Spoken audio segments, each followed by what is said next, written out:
वासुदेवाय। ओम नमो भगवते वासुदेवाय। ओम नमो भगवते वासुदेवाय। ओम नमो भगवते वासुदेवाय। ओम नमो भगवते वासुदेवाय। ओम नमो भगवते वासुदेवाय। ओम नमो भगवते वासुदेवाय। ओम नमो भगवते वासुदेवाय। रणछोड़राय की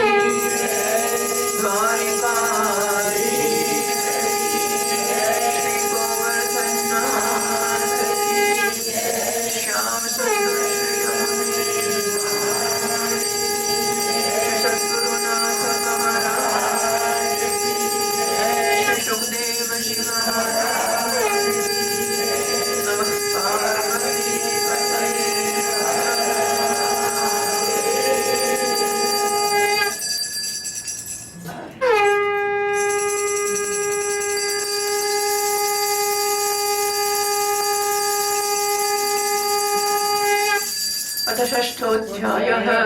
श्रीशुक उवाच अथ ब्रह्मात्मजैर्देवैः प्रजेशौरावृतोऽभ्यगात् भवश्च भूतभव्येषु ययो भूतगणैर्वृतः इन्द्रो मरुद्भिर्भगवानादित्या वसवोऽश्विनो ऋभुवोऽङ्गिरसो रुद्रा विश्वे साध्याश्च देवताः गन्धर्वाप्सरसो नागा सिद्धचारणगुह्यकाः ऋषयः पितरश्चैव सविद्यातरकिन्नराः द्वारकामुपसञ्जग्मुः सर्वे कृष्णदिदृक्षवः वपुषायेन भगवान् नरलोकमनोरमः यशोवितेने लोकेषु सर्वलोकमलापः तस्यां विभ्राजमानायां समृद्धायां महर्षिभिः व्यचक्षता व्यतृप्ताक्षः कृष्णमद्भुतदर्शनम् स्वर्गोद्यानोपकैर्माल्यैश्चादयन्तो यदुत्तमम् गीर्भिश्चित्रपदार्थाभिस्तुष्टुभुर्जगदीश्वरम् देवावोचुः न तास्मि तेनाथ पदारविन्दम्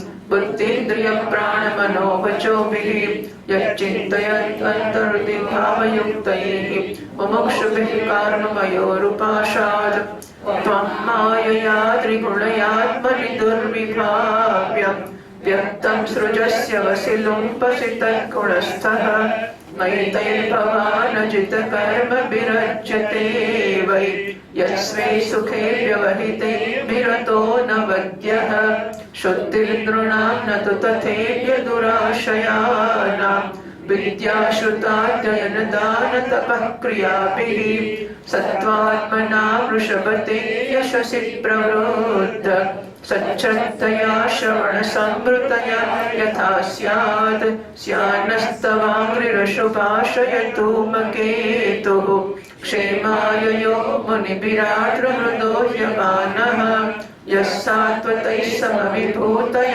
आत्मवद्भिः व्योहेर्जितः सवनशः स्वरतिक्रमाय यश्चिन्तये प्रयतप्राणिभिरत्वरानौ त्रय्यानिरुक्त नेशः विगृहीत्वा अध्यात्मयोग उत योगिभिरात्ममायां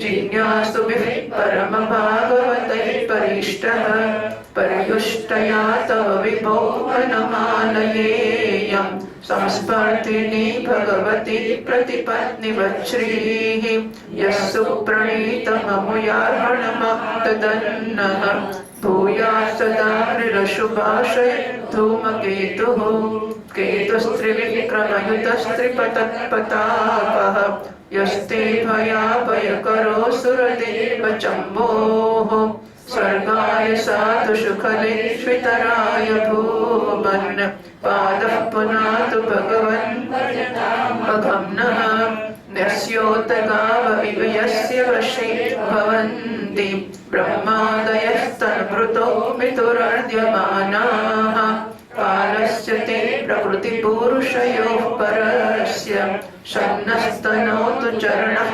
पुरुषोत्तमस्य अस्यासि हेतुर्दयस्थितिसंयमानाम् अव्यक्तजीवमहतामपि कालमाहुः सोऽयं तृणाभिरखिलापचये प्रवृत्तः कालो गभीरलय उत्तमपुरुषस्त्वं तत्तः पुमान् समतिगम्य यया स्ववीर्यं धत्ते महान्तमिव गर्भममोघवीर्यः सोऽयं दयानुगत आत्मनाम्रकोशं हैमं ससर्ज बहिराभरणैरुपेतं तत्तस्तुषश्च जगतश्च भवानधीशः यन्माययोक्तगुणविक्रियोपनीतान् अर्थाञ्जुषन्नपि ऋषिकपते न लीप्तः येने स्वतः परिहृतादपि बिभ्यति स्म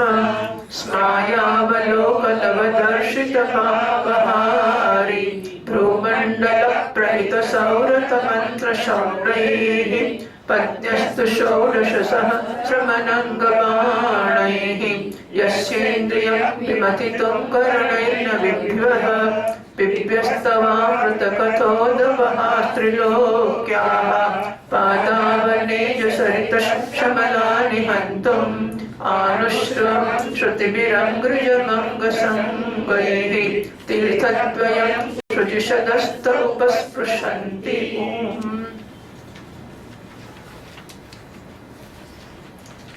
છઠ્ઠા અધ્યાયમાં હવે દેવતાઓ ભગવાનને સ્વધામમાં પાછા આવવા માટે પ્રાર્થના કરે છે તથા યાદવો પ્રભાસ ક્ષેત્રમાં જવાની તૈયારી કરે છે જોઈને ઉદ્ધવ ભગવાન પાસે આવે છે એની કથા કહેવામાં આવશે।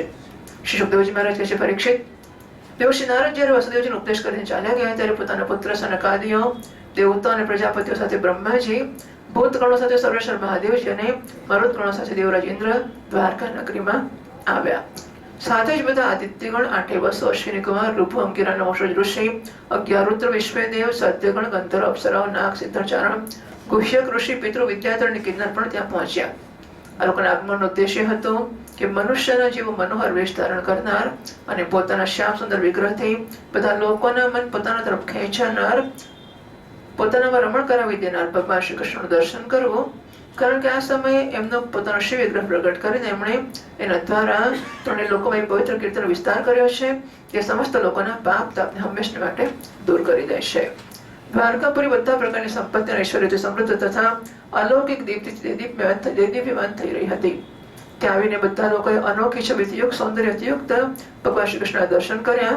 ભગવાન નિરૂપ માધુરીનો નિર્નિમેષ નયનોથી પાન કરતા પણ નેત્ર તૃપ્ત થતા નહોતા। એક નજરે બહુ લાંબા વખત સુધી એમને જોતા જ રહ્યા। આ પછી સ્વર્ગના ઉદ્યાન, નંદનવન, ચૈત્રવ્રત વગેરેના દિવ્ય પુષ્પોથી જગદીશ્વર ભગવાન શ્રી કૃષ્ણને ઢાંકી દીધા અને ચિત્ર વિચિત્ર પદો તથા અર્થોયુક્ત વાણીથી દ્વારા ભગવાનની સ્તુતિ કરવા લાગ્યા। દેવતાઓ પ્રાર્થના કરે છે, હે સ્વામી, કર્મોના વિકટ ફંદાથી છૂટવાની ઈચ્છાવાળા મુમુક્ષુજન ભક્તિભાવથી પોતાના હૃદયમાં જેનું ચિંતન કરતા રહે છે, આપના એ ચરણ કમળના અમે લોકો અમારી બુદ્ધિ, ઇન્દ્રિય, પ્રાણ, મન અને વાણીથી સાક્ષાત નમસ્કાર અમે કર્યા છે। અહો, આશ્ચર્ય છે। અહીં સાષ્ટાંગ પ્રણામનું તાત્પર્ય આ છે, આમ તો શ્લોકમાં તો સાષ્ટાંગ પ્રણામ નથી ગયા અને શ્લોકમાં નતાસ્મતે નાથ પદારવિંદમ બુદ્ધિન્દ્રિય પ્રાણમનો વચો વિહર્ચિંતે નથી કહ્યું। ભાષાંતરમાં પણ એ તો સાક્ષાત નમસ્કાર છે, સાષ્ટાંગ નથી કહ્યું। હિન્દીમાં સાક્ષાત હિન્દીમાં સાક્ષાત કહ્યું છે પણ છતાં ઠાત નોંધ લખે સાષ્ટાંગ પ્રણામનો તાત્પર્ય છે, દોર્ભ્યામ પાદાભ્યામ ચાનુભ્યામ ઉરસા શિરસા દૃશા મનસા વચાચેતી પચસાચેતી પ્રણામ અષ્ટાંગ ઈરિતઃ। 2 હાથ, 2 ચરણ, 2 ઘૂંટણ, વક્ષસ્થળ, મસ્તક, નેત્રો, મન અને વાણી, આ 8 અંગથી કરવામાં આવતા પ્રણામને સાષ્ટાંગ પ્રણામ કહે છે।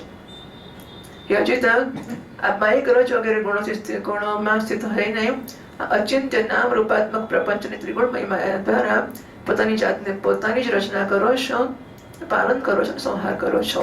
આ બધું કરતા પણ આપ કર્મથી લિપ્ત થતા નથી, કારણ કે આપ રાગદ્વેષાદી દોષોથી સર્વથા મુક્ત છો અને પોતાના નિરાવરણ અખંડ સ્વરૂપ પરમાનંદમાં મગ્ન રહો છો। સ્તુતિ કરવા યોગ્ય પરમાત્મા, જે મનુષ્યને એટલે સ્તુતિ જેની કરી બધા સ્તુતિ યોગ્ય હોવા નિયમ નથી. હા, સ્તુતિ જેની કરીએ એ સ્તુતિ કરવા યોગ્ય હોવા નિયમ નથી. યોગ્ય ન હોય તો કરીએ સ્તુતિ. ભગવાન કરે કે સ્તુતિ કરવા યોગ્ય છે ને સ્તુતિ કરીએ છીએ. એ સ્તુતિ કરવા યોગ્ય મહાત ભગવાન ક્યાં છે? પરમાત્મા જે મનુષ્યની ચિત્તવૃત્તિ રાગ દ્વેષાદિથી કલુષિત છે, તે ઉપાસના, વેદાધ્યયન, દાન, તપસ્યા, યજ્ઞ વગેરે કર્મ પરને કરે એમને શુદ્ધિ નથી થઈ શકતી. જેવી શ્રવણ દ્વારા સંપુષ્ટ શુદ્ધ અંતઃકરણ સજ્જન પુરુષોની આપની લીલા કથા કીર્તિના વિષયમાં દિવસે દિવસે વધીને પૂર્ણ થનારી શ્રદ્ધાથી થાય છે. મનુષ્ય મુક્ષજનો મોક્ષ પ્રાપ્તિ માટે પોતાના પ્રેમથી પીગળેલા હૃદય દ્વારા જેમને લઈને ફરે છે, 5 રાત્ર વિધિથી ઉપાસના કરનારા ભક્તજન સમાન ઐશ્વર્યની પ્રાપ્તિ માટે વાસુદેવ, સંકર્ષણ, પ્રદ્યુમ્ન અને અનિરુદ્ધ આ ચતુર્વ્યુહના રૂપમાં જેમનું પૂજન કરે છે, જીતેન્દ્ર ધીર પુરુષો સ્વર્ગનું અતિક્રમણ કરીને ભગવાનના ધામની પ્રાપ્તિ માટે ત્રણેય સમયે જેમની પૂજા કરતા હોય છે, યાજ્ઞિક લોકો ત્રણેય વેદો દ્વારા બતાવેલ વિધિથી પોતાના સંયત હાથોમાં ભવિષ્ય લઈને યજ્ઞ કુંડોમાં આહુતિ આપતા રહે છે અને એમનું ચિંતન કરતા રહે છે. આપની આત્મ સ્વરૂપની માયાના જિજ્ઞાસુ યોગીજનો હૃદયના અંતર્દેશમાં દહર વિદ્યા વગેરે દ્વારા આપના ચરણ કમળનું ધ્યાન કરતા રહે છે અને આપના મોટા મોટા પ્રેમી ભક્તજનો એમને પોતાનો પરમ ઇષ્ટાર્થ દેવ માને છે. પ્રભુ, આપના જ એ ચરણ કમળ અમારી સમસ્ત અશુભ વાસનાઓ વિષય વાસનાઓને ભસ્મ કરવા માટે અગ્નિ સ્વરૂપ થઈ જાઓ. હે અગ્નિના સમાન અમારા પાપ તપોને ભસ્મ કરી નાખો.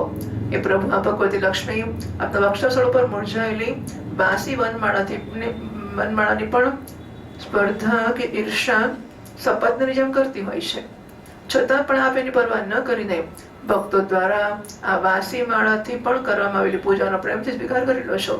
આ ભક્તોત્સલ પ્રભુના ચરણ કમળ હંમેશા અમારી વિષય વાસનાઓને બાળવાને માટે અગ્નિ સ્વરૂપ હો.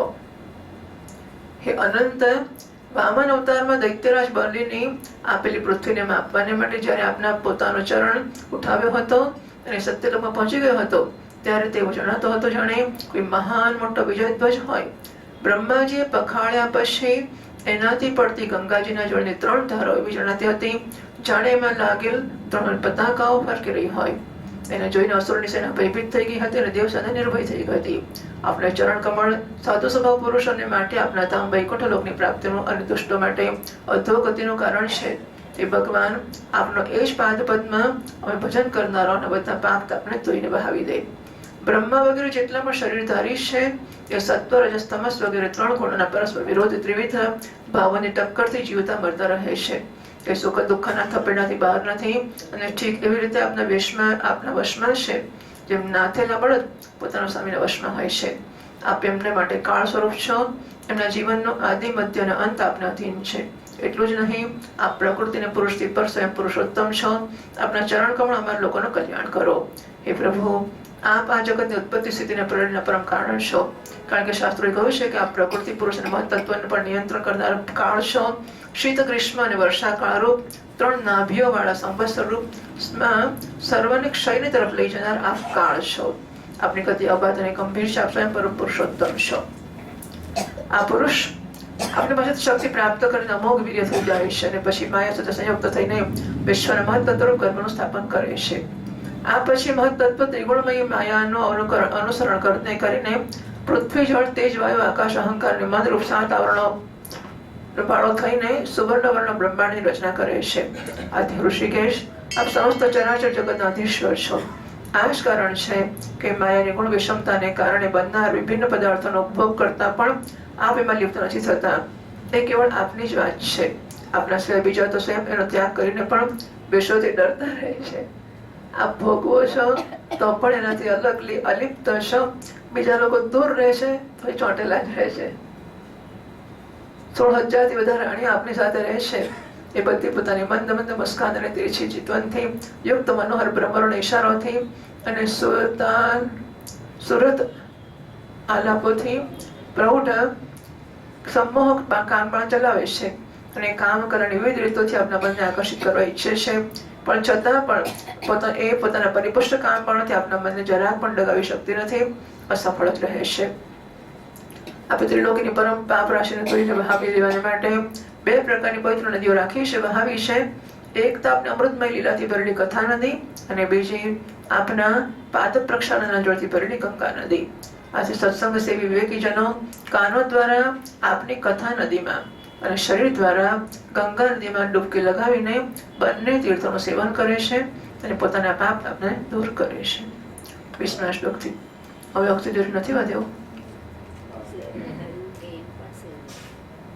પણ સહેજ વધારી શકાય. કઈ વાંધો નહીં, વ્યસન આવે નથી દેવાનું નથી.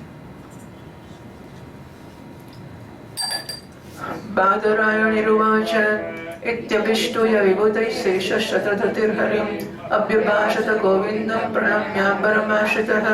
ब्रह्मोवाच भूमिर्भारावताराय पुरा विज्ञापितः प्रभो तमस्मस्माभिरशेषात्मन् तत्तथैवोपपादितं धर्मश्च स्थापितः सत्सु सत्यसन्देषु वै त्वया कीर्तिश्च दिक्षु विक्षिप्ता सर्वलोकमलापः अवतीर्य यदोर्वंशि बिभ्रस्रूपमनोत्तमं कर्माण्युद्दामवृत्तानि हिताय जगतो कृताः यानि ते चरितानि मनुष्या साधवः खलु शृण्वन्तः कीर्तयन्तश्च तरिष्यन्त्यश्च सातमः यद्वंशैवतीर्णस्य भवतः पुरुषोत्तम शरच्छतं व्यतीताय पञ्चविंशाधिकं प्रभो नातु नातेऽखिलाधार देवकार्यावशेषितं कुलं च विप्रशापेन नष्टप्रायमभूदिदं ततस्वधाम परमं विशस्व यदि मन्यसे सलोकान् लोकपालान् पाहि वैकुण्ठकिङ्करान्.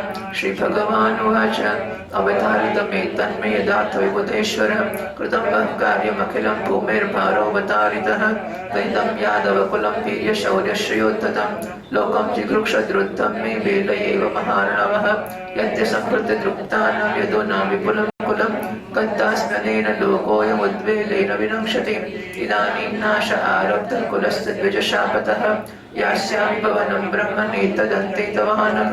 श्रीशुक उवाच इत्युक्तो लोकनाथेन स्वयं बहु प्रणिपत्यतं सह देवगणैर्देवस्वधाम समपद्यत. अथ तस्यां महोत्पातान् द्वारवत्यां समुत्थितान् विलोक्य भगवानाह युद्धोत्थान् समागतान्. श्रीभगवान् ते वै सुमहोत्पाता व्युत्तिष्ठन्ति सर्वतः शापश्च नः कुलस्यासीत् ब्राह्मणेभ्यो दुरत्ययः नमस्तव्यमिहास्माभिर्जिजीविषुभिरार्यकाः प्रभासं महत्पुण्यं यास्यामोद्यैवमाचिरं यत्र स्नात्वा दक्षशापान् गृहीतो यक्ष्मणो दुराट विमुक्तः किल्बिषात् सद्यो भेजे भूयः कलोदयं वयं च तस्मिन्नाप्लुत्य तर्पयित्वा पितॄन् सुरान् भोजयित्वोषिजो विप्रान् नानागुणवतान् दशान् तेषु दानानि पात्रेषु श्रद्धयोक्त्वा महान्ति वै वृजितानि तरिष्यामो दानैर्नैर्भिर्विवार्णव. श्रीशुक उवाच एवं भगवतादिष्टा यादवः कुलनन्दनं भक्तं मृतधियस्तीर्थं स्यन्दनान् समयुयुजन् तन्निरीक्ष्योद्धवो राजन् श्रुत्वा भगवतोदितं दुष्टारिष्टानि घोराणि नित्यं कृष्णमनुव्रतः विविक्तोपसङ्गम्य जगतामीश्वरेश्वरं प्रणम्य शिरसा पादौ प्राञ्जलिस्तमभाषत. उद्धव उवाच देवदेवेश योगेश पुण्यश्रवणकीर्तनं संहृत्यैतत्कुलं नूनं लोकं सत्यक्षते भवान् विप्रशापं समर्थोऽपि प्रत्यहन्नयतीश्वरः नाहं तवाङ्घ्रिकमलं क्षणार्थमपि केशव व्यक्तुं समुत्सहेनाथ स्वधामलयमामपि तव विक्रीडितं कृष्णनृणां परं मङ्गलं कर्णिपीयूषमास्याद् त्यजन्त्यन्तस्पृहाञ्जनः शय्यासनाटनस्थानस्नानक्रीडाशनादिषु कथं त्वां प्रियमात्मानं वयं भक्तास्त्यजेमहि त्वयोपभुक्तस्रक्कन्तवासोऽलङ्कारचर्चिताः उच्छिष्टभोजिनो दासः त्वमायां जयेमहि वातर्शनाय ऋषयः क्षपणा ऊर्ध्वमन्थिनः ब्रह्माख्यं धाम ते यान्ति शान्ताः सन्न्यासिनो मलाः वयं विहमहायोगे भ्रमन्तः कर्मवर्त्मसु त्वद्वार्तया तरिष्यामस्तावकैर्दुस्तरं तमः स्वरन्तः कीर्तयन्तस्ते कृतानि गदितानि च गत्योऽस्मिते क्षणस्क्ष्वेलियन्लोकविडम्बनं. श्रीशुक उवाच एवं विज्ञापितो राजन् भगवान् देवकीसुतः एकान्तिनं प्रियं कृत्यमुद्धवं समभाषत. श्री सुखदेवजी महाराज के परीक्षित બધા દેવતાઓ અને ભગવાન શંકર સાથે બ્રહ્માજી આ પ્રકારે ભગવાનની સ્તુતિ કરી પછી પ્રણામ કર્યા અને પોતાના ધામમાં જવા માટે આકાશમાં સિદ્ધ થઈને ભગવાનને આ પ્રકારે કહેવા લાગ્યા. એ પ્રશ્ન એ થાય છે કે આ કેવો શિષ્ટાચાર, કયો શિષ્ટાચાર છે? સ્તુતિ પ્રણામ કર્યા, પછી આકાશમાં ગયા અને પછી પ્રાર્થના કરી. એવું કેમ કર્યું? જવાબ સ્પષ્ટ છે. એટલે આવ્યા બધા દેવતાઓ સ્વર્ગમાંથી દ્વારકાની સભામાં, સભાના બધા સભાસદોની સામે સ્તુતિ કરી. સ્તુતિ પૂરી થઈ, પ્રાર્થના પૂરી થઈ પછી બધા લોકો પ્રણામ કર્યા, આકાશમાં જઈને ઉભા રહ્યા અને પછી હવે એમને પ્રાર્થના કરે છે. તો એવું કેમ કર્યું? આ કઈ જાતનો શિષ્ટાચાર છે? જવાબ સ્પષ્ટ છે. સભામાં બેસીને જો શ્રી કૃષ્ણને સ્વધામ ગમન માટે પ્રાર્થના કરે અને યદુવંશીઓ પકડીને મારપીટ શરૂ કરી દે, બરાબર? આથી આકાશમાં સુરક્ષિત સ્થાને પહોંચી ગયા પછી પ્રાર્થના કરે છે. પ્રાર્થનાની શૈલી બહુ અદભુત છે.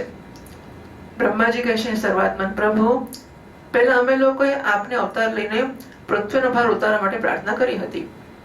તે હવે આપે અમારી પ્રાર્થનાનો અનુસાર યથોચિત રૂપથી પૂરું કર્યું છે. એટલે આપ અવતાર લીધો અને બધા ધર્મનો અધર્મને નાશ કર્યો, ધર્મનો વિકાસ કર્યો, કામ પૂરું થઈ ગયું છે. આપે સત્યપરાયણ સાધુ પુરુષોના કલ્યાણ માટે ધર્મની સ્થાપના પણ કરી છે. 10 દિશાઓ એવી કીર્તિ ફેલાવી છે જે સાંભળી સંભળાવીને લોકોના મનના મેલ દૂર થઈ જાય છે. તવ કથામૃતમ તપ્ત જીવનમ કવિભિરીડિતમ કલ્મષાપહમ. આપણે સર્વોત્તમ રૂપ ધારણ કરી દોષનો અવતાર લીધો અને જગતના હિતને માટે ઉદારતા અને પરાક્રમથી ભરી અનેક લીલાઓ કરી. પ્રભુ, કળિયુગમાં જે સાધુ સ્વભાવ મનુષ્ય આપના લીલાઓનું શ્રવણ કીર્તન કરશે એ સરળતાથી અજ્ઞાન રૂપ અંધકારથી પાર થઈ જશે. પુરુષોત્તમ સર્વશક્તિમાન પ્રભુ, આપે યદુવંશમાં અવતાર ગ્રહણ કરીને 125 વર્ષ પૂરા થઈ ગયા છે. એ સર્વાધાર, હવે અમારા લોકોને કોઈ કામ બાકી નથી જે પૂરું કરવા માટે આપણે રહેવાની આવશ્યકતા હોય. એટલે અમારે કામ હતું એટલે અમે મોકલ્યા, અમારું કામ પૂરું થયું એટલે તમે હવે પાછા ચાલો. દેવતાઓ હંમેશા આવી રીતે જાહેર જ છે કે દેવતાઓ પોતાના કામ માટે ગમે તેનું સારું ખોટું કરી શકે છે, એમનું કામ કરાવવાનું હોય તો. બ્રાહ્મણના શાપને કારણે આપનો આ કુળ પણ એક પ્રકારથી નષ્ટ થઈ ચૂક્યો છે. આધ્ય વૈકુંઠનાથ, જો આપ ઉચિત સમજો તો આ તો અમે ખાલી ધ્યાન દોર્યું, પણ આપની ઈચ્છા હોય તો હા કંઈક વિવેક નામની વસ્તુ હોય ખરી કે આપને જો આપને યોગ્ય લાગતું હોય તો આપના પરમધામમાં પધારો અને આપના સેવક એવા અમે લોકો લોકપાલો તથા અમારા લોકોને પાલન પોષણ કરો. ભગવાન શ્રી કૃષ્ણ કહે છે, બ્રહ્માજી, આપ જેમ કહો છો એમ હું પણ નિશ્ચય કરી ચૂક્યો છું. આપ લોકોનો બધા કામ પૂરા કરીને પૃથ્વીનો ભાર ઉતાર્યો છે. હજી એક કામ બાકી છે, તે એ કે યદુવંશીઓ બળ, વિક્રમ, વીરતા, શૂરતા અને ધન સંપત્તિથી ઉન્મત્ત થઈ ગયા છે. આખી પૃથ્વીને કળી જવા માટે તૈયાર થઈ ગયા છે. એમને મેં બરાબર એવી રીતે રોકી રાખ્યા છે જેમ સમુદ્રને એના કિનારાની ભૂમિ રોકતી હોય છે. જ્યાં ઘમંડી ઉચ્છૃંખલ યદુવંશીઓનો વિશાળ વંશ નષ્ટ કર્યા વગર હું ચાલ્યો જઈશ તો બધી મર્યાદાનું ઉલ્લંઘન કરીને બધા લોકનો સંહારી કરી નાખશે. બ્રહ્માજી, બ્રાહ્મણના શાપથી આ વંશનો નાશ પ્રારંભ થઈ ચૂક્યો છે. એનો અંત થતા આપના ધામમાં થઈને હું બ્રહ્મલોકમાં થઈને પછી હું મારા ધામમાં જઈશ. શ્રી સુખદેવજી મહારાજ કહે છે, પરીક્ષિત, અખિલ લોકના અધિપતિ ભગવાન શ્રી કૃષ્ણ જયારે આ પ્રકારે કહ્યું ત્યારે બ્રહ્માજી એમને પ્રણામ કર્યા અને દેવતાઓ સાથે પોતાના ધામમાં ચાલ્યા ગયા. એમાં જતા જ દ્વારકાપુરીમાં મોટા મોટા અપશુકન, મોટા મોટા ઉત્પાત ઉભા થયા. એ જોઈને દોષના ઘરડા બુઢા ભગવાન શ્રી કૃષ્ણ પાસે આવ્યા. ભગવાન શ્રી કૃષ્ણ એમને આ પ્રમાણે કહ્યું. ભગવાન શ્રી કૃષ્ણ કહે છે, ગુરુજનો, આજકાલ દ્વારકામાં જ્યાં જુઓ ત્યાં બધે મોટા મોટા અપશુકન ઉત્પાત થઈ રહ્યા છે. આપ લોકો જાણો જ છો કે બ્રાહ્મણે આપણા વંશને શાપ આપ્યો છે, જેને ટાળવો કઠણ છે. મારો વિચાર એવો છે કે જો આપણે લોકો આપણા પ્રાણની રક્ષા કરવા ઈચ્છતા હોઈએ તો હવે આપણે ના રહેવું જોઈએ. હવે વિલંબ કરવાની આવશ્યકતા નથી. આપણે આજે જ પરમ પવિત્ર પ્રભાસ ક્ષેત્રને માટે નીકળી પડીએ. પ્રભાસ ક્ષેત્રનો મહિમા બહુ પ્રસિદ્ધ છે. જે સમય દક્ષ પ્રજાપતિના શાપથી ચંદ્રમાને રાજયક્ષમાં રોગી કળી લીધો હતો, એ સમયે એમણે પ્રભાસ ક્ષેત્રમાં જઈને સ્નાન કર્યું. તત્ક્ષણ પાપ જેને રોગથી છૂટી ગયા હતા. સાથે જ એમની કલાઓની અભિવૃદ્ધિ પણ પ્રાપ્ત થઈ હતી. આપણે લોકો પણ પ્રભાસ ક્ષેત્રમાં ચાલીને જઈને સ્નાન કરીએ, દેવતાને પિતૃનો તર્પણ કરીએ, સાથે જ અનેક ગુણવાળા પકવાન તૈયાર કરીને શ્રેષ્ઠ બ્રાહ્મણને ભોજન કરાવીએ.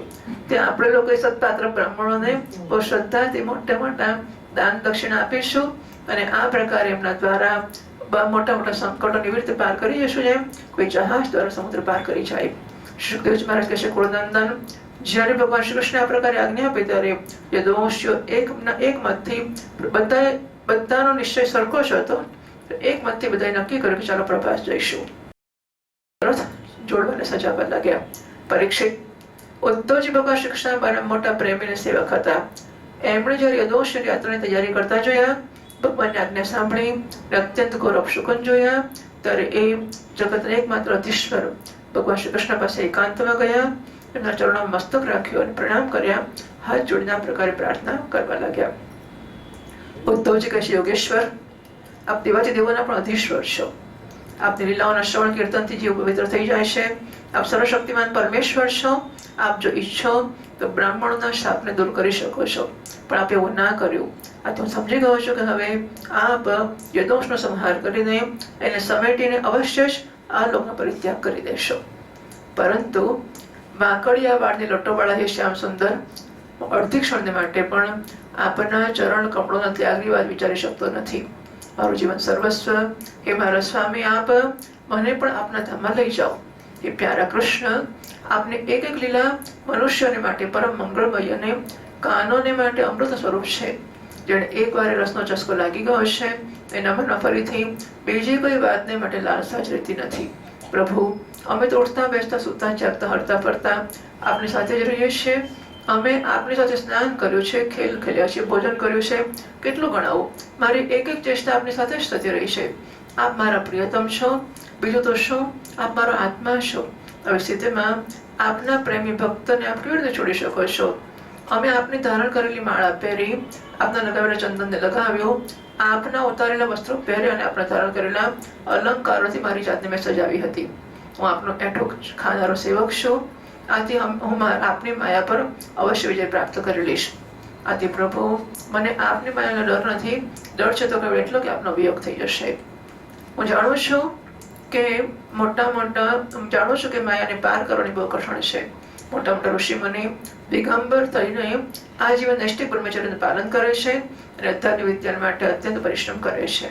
આ પ્રકારની કઠિન સાધનાથી એ સંન્યાસીઓના હૃદય નિર્મળ થઈ જાય છે અને ત્યારે ક્યાંક એ સમસ્ત વૃત્તિની શાંતિરૂપ નૈષ્કર્ય અવસ્થાની સ્થિત થઈને આપના બ્રહ્મ નામના ધામને પ્રાપ્ત થાય છે. હે મહાયોગેશ્વર, અમે લોકો તો કર્મ માર્ગમાં જ ભટકી રહ્યા છીએ ભ્રમથી, પણ એટલું નિશ્ચિત છે કે અમે આપના ભક્તજનો સાથે આપના ગુણો અને લીલાઓની ચર્ચા કરીશું અને મનુષ્યના જેવી લીલા કરતા આપે જે કંઈ કર્યું હતું સ્મરણ કીર્તન કરતા રહીશું. સાથે જ આપની ચાર ઢાળ મુસ્કાન ચિતવન અને હાસ પરિહાસની સ્મૃતિમાં તલ્લીન થઈ જઈશું. કેવળ એનાથી જ અમે દુસ્તર માયાને પાર કરી લઈશું. આથી અમે માયાથી પાર જવાની નહીં, આપના વિરહની ચિંતા છે. હવે અમે છોડશો ની સાથે લઈ જાઓ. હવે એ કહે છે કે 43માં શ્લોક ઉદ્ધવજી કહે છે કે એક ક્ષણ માટે પણ આપના ચરણ કમળનો ત્યાગ નહીં કરી શકું. અને છેલ્લા 48-49માં કહ્યું એમણે કે ભગવાન, આપની કથા વાર્તા આપણે કરીશું, વિયોગનું દુઃખ તરી જઈશું, આપનું કીર્તન, આચરણ, ભાષણ વગેરે સ્મરણ કરતો રહીશ. આથી ભગવાન સમજી ગયા. પહેલા કહે છે તમારું નહીં રહી શકું, પછી કહે છે કે તમે નહીં હોય તો કઈ નહીં, તમારી કથા વાર્તા સાંભળીશું અને ચિંતન કરીશું, પરસ્પર ભજન કરીશું અને એમ અમે સમય પસાર કરી લઈશું. એટલે ભગવાન સમજી ગયા કે ઉદ્ધવજીને મારી સાથે આપવું નથી. એટલે હવે સમજ્યા પછી ભગવાન જવાબ આપવાની શરૂઆત કરે છે. શ્રી શુક ઉવાચ, શુકદેવજી મહારાજ છે, પરીક્ષિત, ઉદ્ધવજીએ જ્યારે દેવકીનંદન ભગવાન શ્રી કૃષ્ણને આ પ્રકારે પ્રાર્થના કરી ત્યારે એમણે પોતાના અન્નના પ્રેમી સખા અને સેવક ઉદ્ધવજીને આ પ્રકારે કહ્યું. એટલે શ્રીમદ ભાગવતે મહાપુરાણે પારમહંસ્યામ સંહિતાયામ એકાદશ સ્કંધે ષષ્ઠોધ્યાયઃ. શ્રી કૃષ્ણાર્પણમસ્તુ.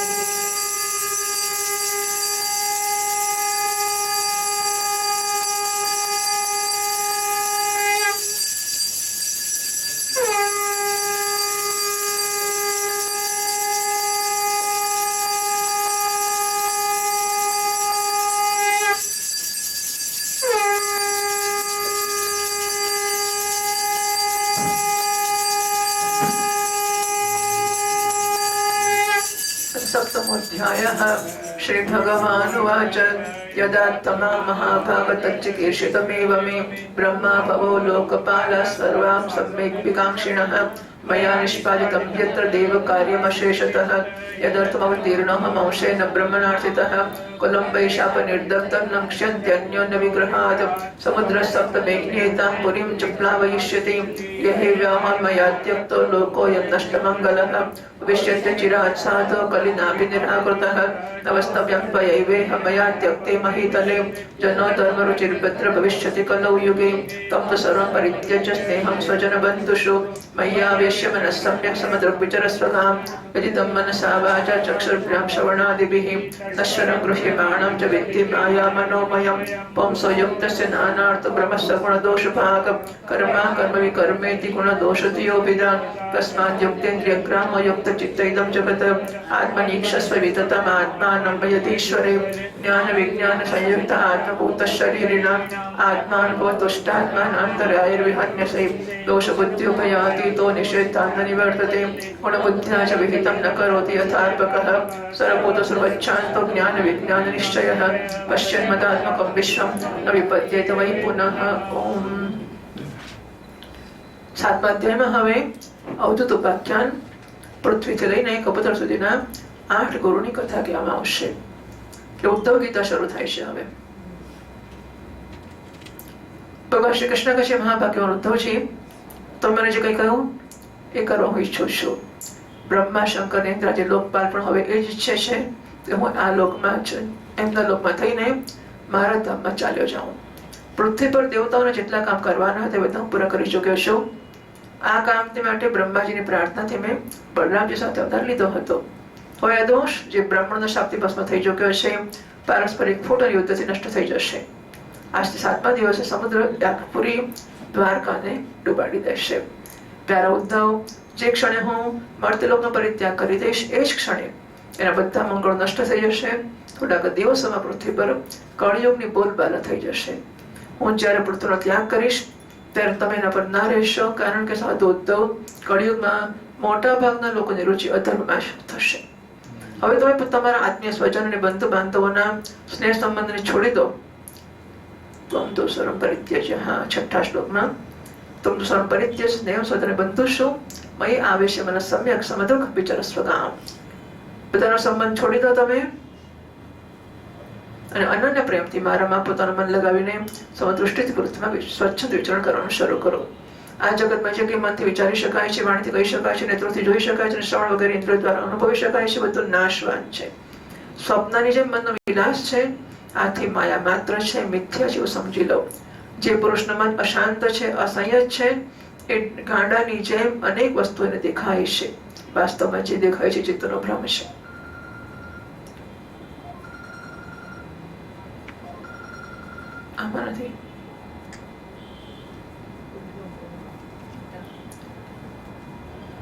જે પુરુષનું મન અશાંત છે એને અનેક વસ્તુઓ દેખાય છે. અનેકતા દેખાવી એ પાગલપન છે. વસ્તુઓમાં અનેક વસ્તુમાં નાનાત્વનો ભ્રમ થતા આ ગુણ છે અને આ દોષ છે પ્રકારની કલ્પના કરવી પડે છે.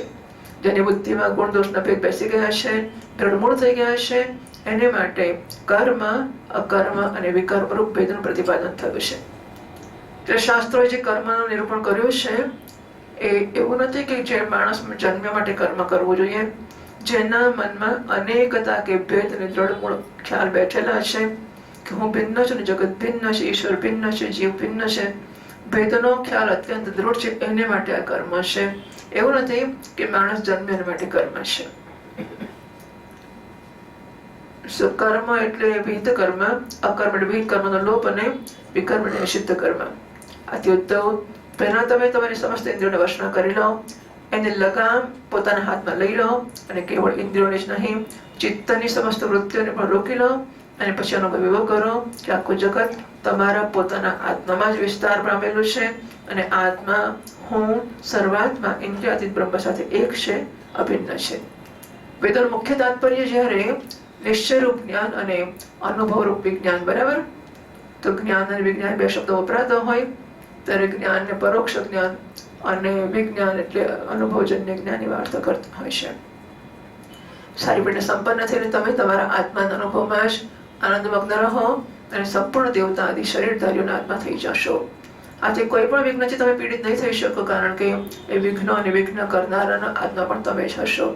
જે પુરુષ ગુણ અને દોષ બુદ્ધિથી અતીત થઈ જાય છે એ બાળકની જેમ નિશ્ચિત કર્મથી નિવૃત્ત થઈ જાય છે, પણ દોષ બુદ્ધિથી નહીં, એ વિહિત કર્મનું અનુષ્ઠાન પણ કરે છે, પણ ગુણ બુદ્ધિથી નહીં.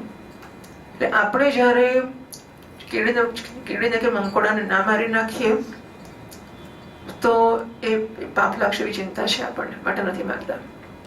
પણ નાનો બાળક કીડી મંકોડાને ના મારી નાખે અને ખસી જાય તો એના એવી બુદ્ધિ છે કે પાપ લાગશે માટે એવું કરે છે, નથી કરતો ને.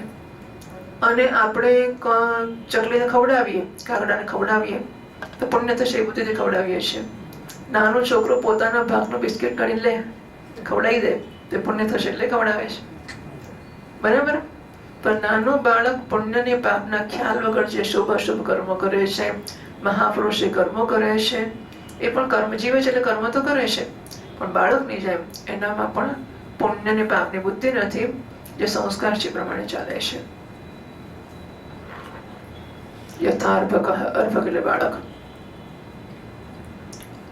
જેને શુદ્ધના તાત્પર્યનું યથાર્થ જ્ઞાન પ્રાપ્ત નથી કરી લીધું, પરંતુ એનો સાક્ષાત્કાર પણ કરી લીધો છે, અને આ પ્રકારે અટલ નિશ્ચય જે સંપન્ન થઈ ગયો છે એ સમસ્ત પ્રાણીઓના હિતૈષી સુહૃદ હોય છે, અને એની વૃત્તિઓ હંમેશા શાંત રહે છે.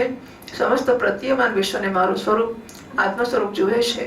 આથી એને ફરીથી ક્યારેય જન્મ મૃત્યુના ચક્રમાં પડવાનું થતું નથી. 13મા શ્લોકથી વાંચીએ. એકાદશ સ્કંદના 7મા અધ્યાયનો 13મો શ્લોક.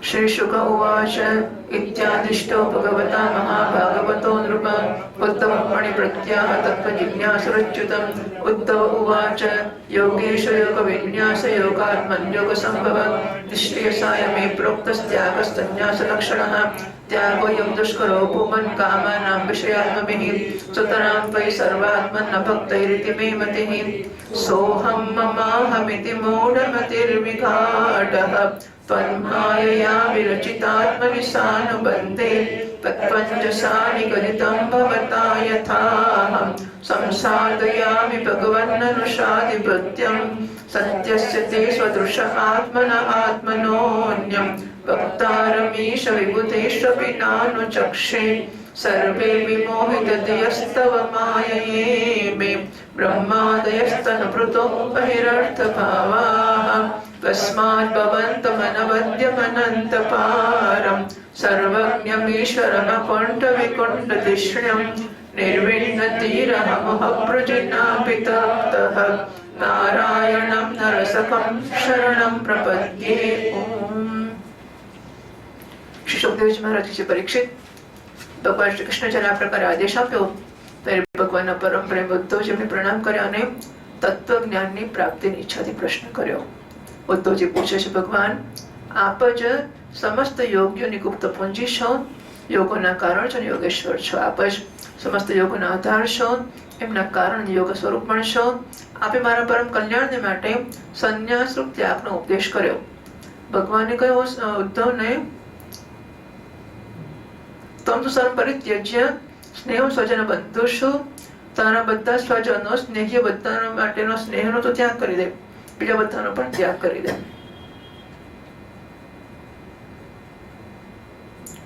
તમે મને ત્યાગ તો કરવાનું કહ્યું, મારા સંન્યાસ લેવાનું કહ્યું, પણ અનંત જે લોકો વિષયોના ચિંતન અને સેવનમાં હળી મળી ગયા છે, વિષયાત્મા, જેમ આ ઘડો છે ને એ મૃદાત્મા છે. એટલે ઘડો હું કે તો હું માટી છે ને, બરાબર. એટલે ઘડાનો હું જેમ માટી છે એમ જે લોકોનો હું વિષય બની ગયો છે. એટલે એ વિષયના ભોગ કરવા એ જ જેનો હું છે, એ સિવાયનો જેમનો કોઈ હું રહ્યો જ નથી.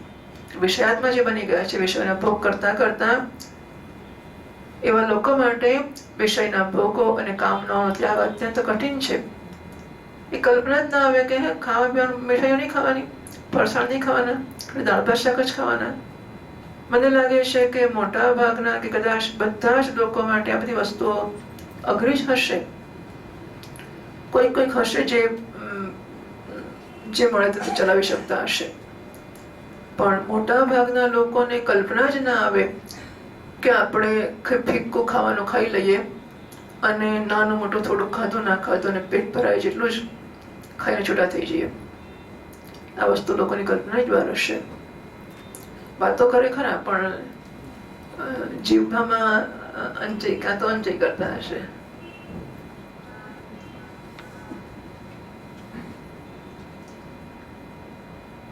કામનાનો ત્યાગ અત્યંત કઠણ છે સર્વ સ્વરૂપ. એમાં પણ જે લોકો આપથી વિમુખ છે એમને માટે તો આ પ્રકારનો ત્યાગ સર્વથા અસંભવ છે, મારો નિશ્ચય છે. લોકો માને છે કે હિન્દુસ્તાનમાં જે સંન્યાસ છે એ લોકોની જિંદગી જીવતા નથી આવડતું, એમને માટે સંન્યાસ. અંધ પંગુ માટે, નકામા લોકો માટે, જીવન જીવી શકતા નથી એમને માટે. અશક્તિમાન ભવે સાધુ હો, બીજું જીવન જીવવા અશક્ત હોય તો સાધુ થઈ જાય.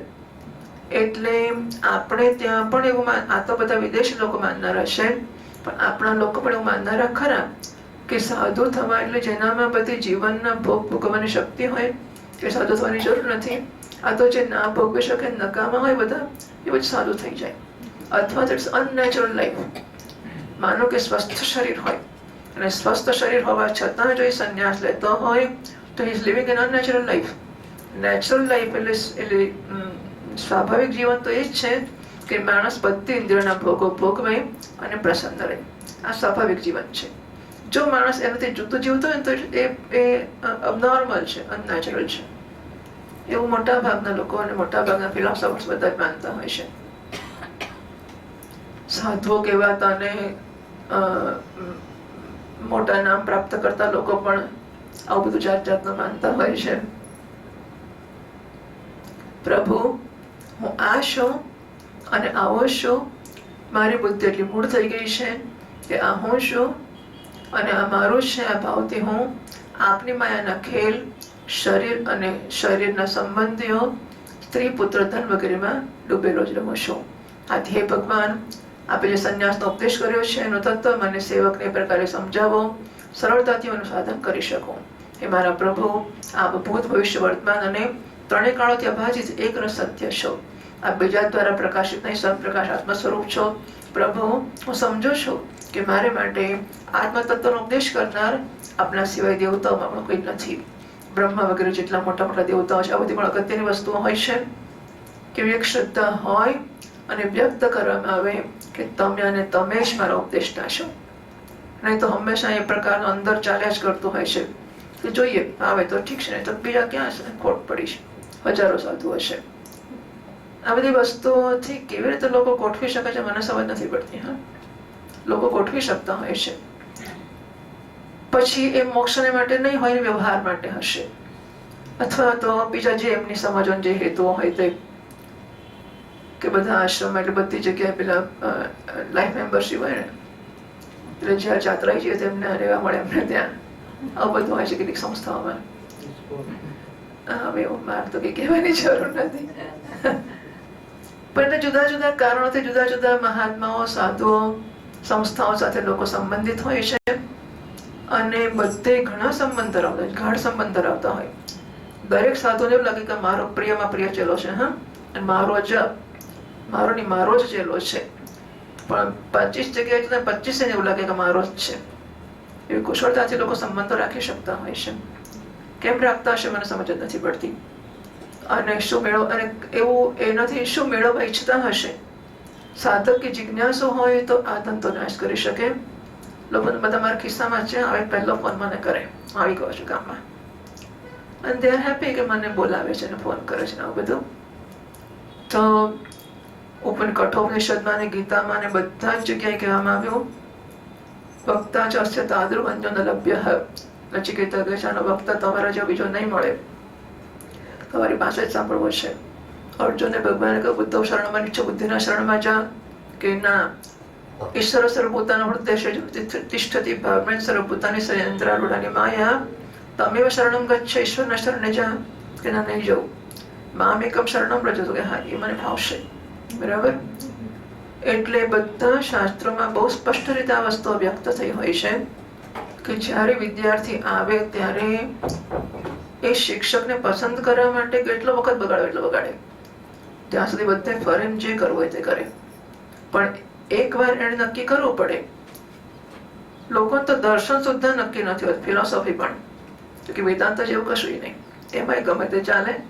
અને મહાત્મા કે કોઈ કશું નહીં. મહાત્માને બકતા વાળી મહાત્મા શું પછી બધું ચાલે. તો ઠીક છે, સમય પસાર કરવો હોય, પુણ્ય જોઈતું ને નાની મોટી વસ્તુઓ હોય કે થોડું જ્ઞાન પ્રાપ્ત કરવું હોય, અમે પણ જાણીએ છીએ ને એવું બધું, દેટ ઇઝ ઓકે. પણ કલ્યાણને માટે વસ્તુ શક્ય જ નથી, કારણ કે અહંકાર બધે નથી છોડી શકતો, એક જગ્યાએ છોડાતો નથી. અને એ ભણવામાં એટલું જ બીજું કરવાનું છે, ભણવામાં આટલું જ કરવાનું છે કે અહંકાર છોડવો. કમનસીબે જુઓ, અહંકારને પોષનાર વધારે મળશે, અહંકાર જોડે ઘડનારા ઓછા મળશે. નહીં, બધા તમે આવા તમારા વગર તમારે જ ગયા છે, અહીં બેસો તમને સ્પેશિયલ ફેવર કરવામાં આવે. સો અહંકારને પોષનારા તો બધા સાધુ મળ્યા જ કરવાના છે, અને સ્વાભાવિક છે કે આપણે એમાં ખેંચાઈ જઈએ.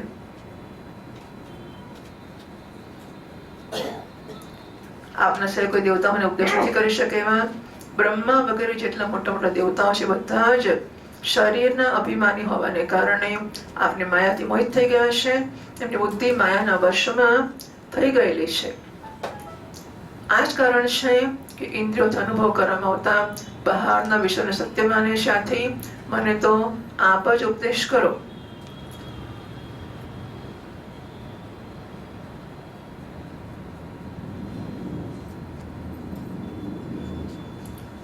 તસ્માત ભવંતમ અનવદ્યમ અનંતપારમ સર્વજ્ઞમ ઈશ્વરમ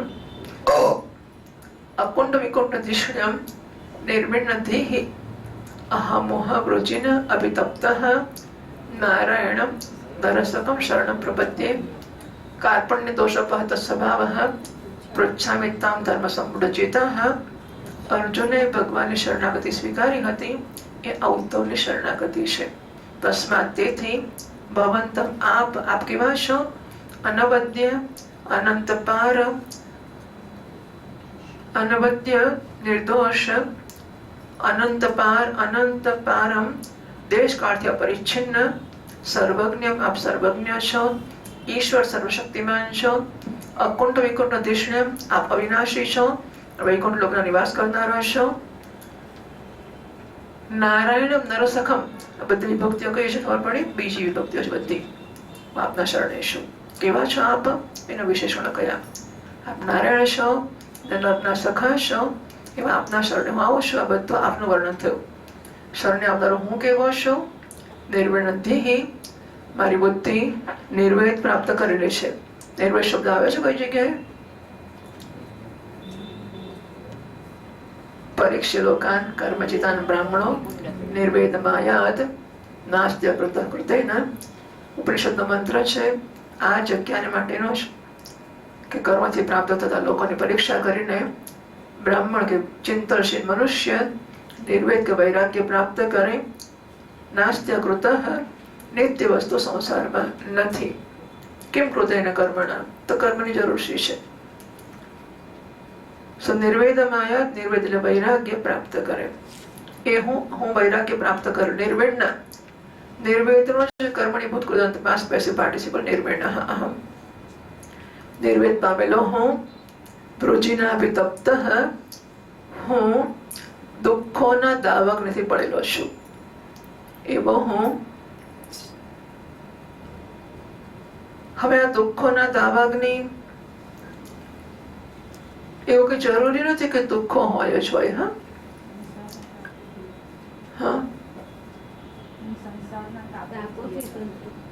એટલે સંસારના તાપોથી કે દુઃખોથી સળગ્યો અને બળ્યો હોય તો પછી આવ્યું નથી. માણસ બધી સગવડોની સુવિધાઓમાં પણ અંદરથી એને સમજ પડે કે આ નથી. એટલે આ સ્વામીજી મહારાજને આ વસ્તુ જોડે જરા ખાસી તકલીફ હોય છે કે આવડીશું એટલે આપણે ક્યાં દુઃખોથી બળી બળીને આવ્યા છીએ એમ. એટલે દુઃખથી સંસાર દુર્વાર દાવાગ્નિ દવાગ્નિ તપ્તમ દોતુયમાનમ દુર્દૃષ્ટવાતૈ પિતમ પ્રપન્ન પરિપાહી મૃત્યોઃ શરણમ અન્યત્યદહમ ન જાને. તો બધી વસ્તુઓ સેવી કઈ જરૂર નથી. માણસને એમ જ સમજ પડી શકે કે all is not well with me. બધું બરોબર જામતું નથી. બધું મેળવ્યા પછી, બધું ભોગવ્યા પછી, બધું જોયા પછી, બધા પછી પણ પૂરેપૂરા સુખ સગવડની અંદર એને સંતોષ જન્મી શકે કે બસ આ જ વોટ નેક્સ્ટ, હવે શું? બરાબર, આ થઈ શકે છે. તો આનો ઉદ્ધવજી ભગવાનનું શરણ આ શ્લોકમાં સ્વીકારે છે. હવે 19મા શ્લોકથી વાંચીએ આપણે 11મા સ્કંદના 7મા અધ્યાયનો 19મો શ્લોક. श्री भगवानुवाच प्रायेण मनुजा लोके लोकतत्त्वविचक्षणाः समुद्धरन्ति आत्मानमात्मनैवाशुभाषयात् आत्मनो कुर्वन्नैव पुरुषस्य विशेषतः यत्प्रत्यक्षानुमानाभ्यां श्रेयो सामनुविन्दते पुरुषत्वे च मां धीराः साङ्ख्ययोगविशारदाः आविस्तरां प्रपश्यन्ति सर्वशक्तिपप्रभृतम् एकद्वित्रिचतुर्पादो बहुपादस्तथा पदः बहुव्यः सन्ति पुरःपृष्टास्तासां मे पौरुषी प्रिया अत्र मां मार्गयन्त्यध्या युक्ता हेतुभिरीश्वरं गृह्यमाणैर्गृहैर्लिङ्गैरग्राह्यमनुमानतः अत्राप्युदाहरन्तीममितिहासं पुरातनम् अवधूतस्य संवादं यतो रमिततेजसः अवधूतं बीजं कञ्चित् रच्चरन्तमकुतो भयं कविं निरीक्ष्य तरुणं यदः पप्रच्छ धर्मवित् यदुरुवाच कुतो बुद्धिर्यं ब्रह्म न कर्तुस्व विशारदा यामासाद्य भवान् लोकं विद्वां शरति बालवत् प्रायो धर्मार्थकामेषु विवित्सायां च मानवाः एतनैव समीहन्ते आयुषो यशः श्रियः त्वं तु कल्पः कविर्दक्षः सुभगो मृतभाषणः न कर्ता नेहसे किञ्चित् जडोन्मत्तपिशाचवत् जनेषु दह्यमानेषु कामलोपदवाग्निना न तप्यसे हीना मुक्तो गङ्गापस्तैव द्विपः त्वं हि नः पृच्छतां ब्रह्मनात्मन्यानन्दकारणं ब्रूहि स्पर्शविहीनस्य भवतः केवलात्मनः. श्रीभगवानुवाच यदनैवं महाभागो ब्रह्मण्येन सुमेधसा पृष्ठसभाजितः प्राह प्रश्रयावनतं द्विजः. ब्राह्मण उवाच सन्ति मे गुरवो राजन् बहवो बुद्ध्युपाश्रिताः यतो बुद्धिमुपादाय मुक्तोऽटामि हतान् शृणु पृथिवी वायुराकाशमापोऽग्निश्चन्द्रमा रविः कपोतो जगरस्सिन्धुः पतङ्गो मधुकुर्गजः मधुहाहरिणो मीनः पिङ्गळः कुररोर्वकः कुमारी शरकृत्सर्प पूर्णनाभिस्तुपेशकृत एते मे गुरवो राजन् चतुर्विंशतिराश्रिताः शिक्षावृत्तिभिरेतेषामन्वशिक्षमिहात्मनः. ओम. ભગવાન શ્રી કૃષ્ણ કહે છે, ઉદ્ધવ, સંસારમાં જે મનુષ્ય આ જગત શું છે, એમાં શું થઈ રહ્યું છે વગેરે વાતનો વિચાર કરવા નિપુણ છે. એ ચિત્તમાં ભરેલી અશુભ વાસનાઓથી પોતાની જાતને સ્વયં પોતાની વિવેક શક્તિથી પ્રાય બચાવી લે છે. સમસ્ત પ્રાણીઓનો વિશેષ કરીને મનુષ્યના આત્મા પોતાના હિત અને અહિતનો ઉપદેશક ગુરુ છે. કારણ કે મનુષ્ય પોતાના પ્રત્યક્ષ અનુભવ અને અનુમાન દ્વારા પોતાની હિત અહિતનો નિર્ણય કરવામાં સંપૂર્ણતઃ સમર્થ છે. સાંખ્ય વિશારદ ધીર પુરુષ આ મનુષ્યોનીમાં ઇન્દ્રિય શક્તિ, મનસ્શક્તિ વગેરેના આશ્રયભૂત હું આત્મા તત્વને પૂર્ણતઃ પ્રગટ રૂપથી સાક્ષાત્કાર કરી લેશે. હું એક પગવાળા, બે પગવાળા, ત્રણ પગવાળા, ચાર પગવાળા, ચારથી વધારે પગવાળા અને પગ વગરના વગેરે અનેક પ્રકારના શરીરોના નિર્માણ મેં કર્યા છે. એમાં મને સૌથી અધિક પ્રિય મનુષ્યનું શરીર છે. આ મનુષ્ય શરીરમાં એકાગ્રચિત્ત, તીક્ષ્ણ બુદ્ધિ પુરુષ બુદ્ધિ વગેરે ગ્રહણ કરવાના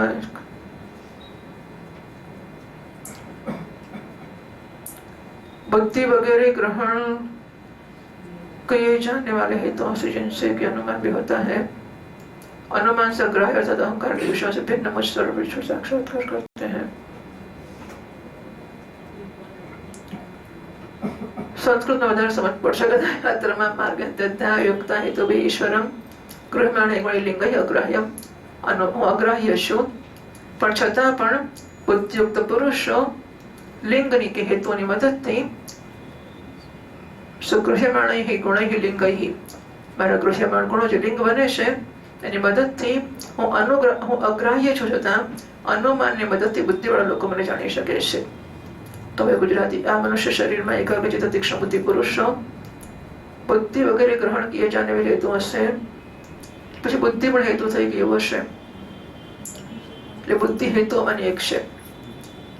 એવું બરાબર છે, એવું જ હશે. નહીં એટલે બુદ્ધિ પણ હેતુ થઈ ગઈ. ગ્રહણ કરી શકાતા બુદ્ધિ વગેરે હેતુ એવું કરવું પડે.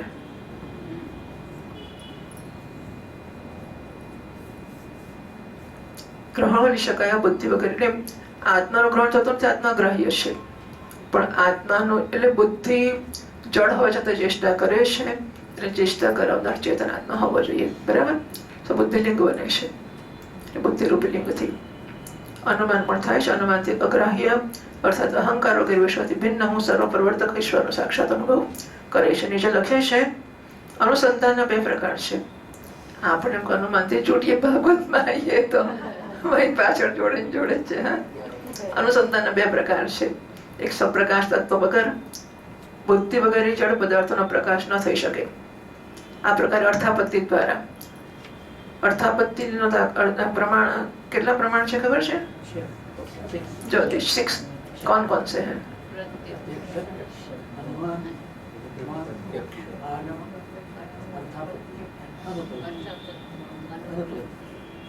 हाँ, प्रत्यक्ष નો દાખલો તો પ્રત્યક્ષ દેખાય છે. તે અનુમાન નો દાખલો પર્વતોમન નિમાન. ત્રીજો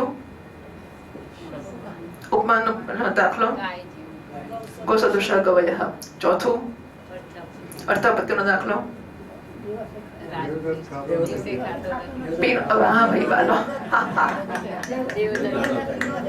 પીરો દેવદત્ત દિવાના ભુંક્તે. ચારનો પડો દેવદત્ત આખો દડો ખાતો જ નથી, રાત જ ખાય છે, મને બધી ખબર છે. પછી અનુપલબ્ધિ તલે ઘટો નાસ્તી. બરાબર. સૌ પ્રત્યક્ષ, અનુમાન, ઉપમાન, અર્થાપત્તિ, પછી અનુપલબ્ધિ, તલે ઘટો નાસ્તી. છઠ્ઠું શબ્દ આગમ એઝ યુ સેડ શબ્દ. બરાબર. તો એટલે અર્થાપત્તિ દ્વારા અર્થાપત્તિ શબ્દ તરત આપણે પીનો દેવદત્ત. દેવદત્ત જાડો રાત્રે ખાતો હશે, દાડે ખાતો નથી. તો અર્થાપત્તિ શબ્દથી આપણને ઓળખાય. અહીંયા અર્થાપત્તિ કેવી રીતે આવી?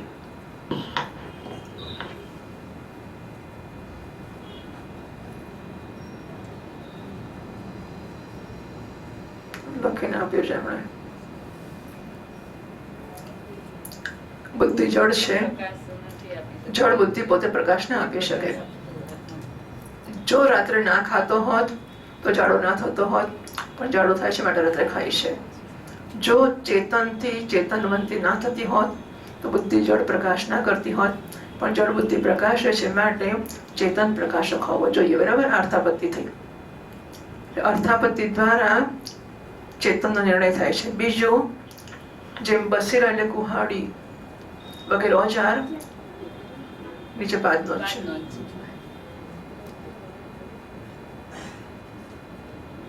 જેમ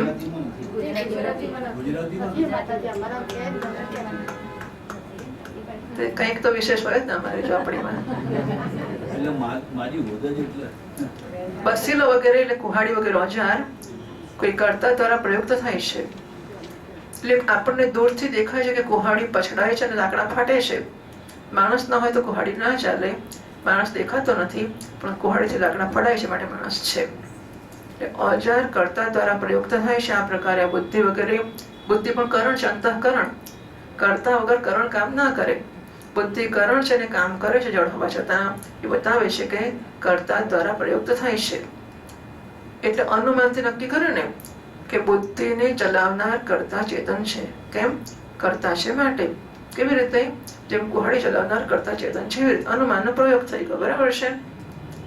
તો અર્થાપત્તિ, અનુમાન વગેરે દ્વારા, એટલે ઉપર લખ્યું હતું શ્લોકમાં, અનુમાનથી અગ્રાહ્ય અહંકાર વગેરે વિશ્વથી ભિન્ન સર્વ પ્રકૃતિક ઈશ્વરનો સાક્ષાત અનુભવ કરે છે. એટલે પાદનોદકાર કહે છે કે અર્થાપત્તિ દ્વારા અને અનુમાન દ્વારા બંનેના દ્વારા એવું નક્કી કરી શકાય છે કે પરમાત્મા છે જળ વગેરે બુદ્ધિ વગેરેને ચલાવનારો. તો એનો અર્થ એવો થયો કે આત્મા અનુમાનથી જાણી શકાય છે? ના, એનો અર્થ એ નથી કે આત્મા અનુમાનિક છે.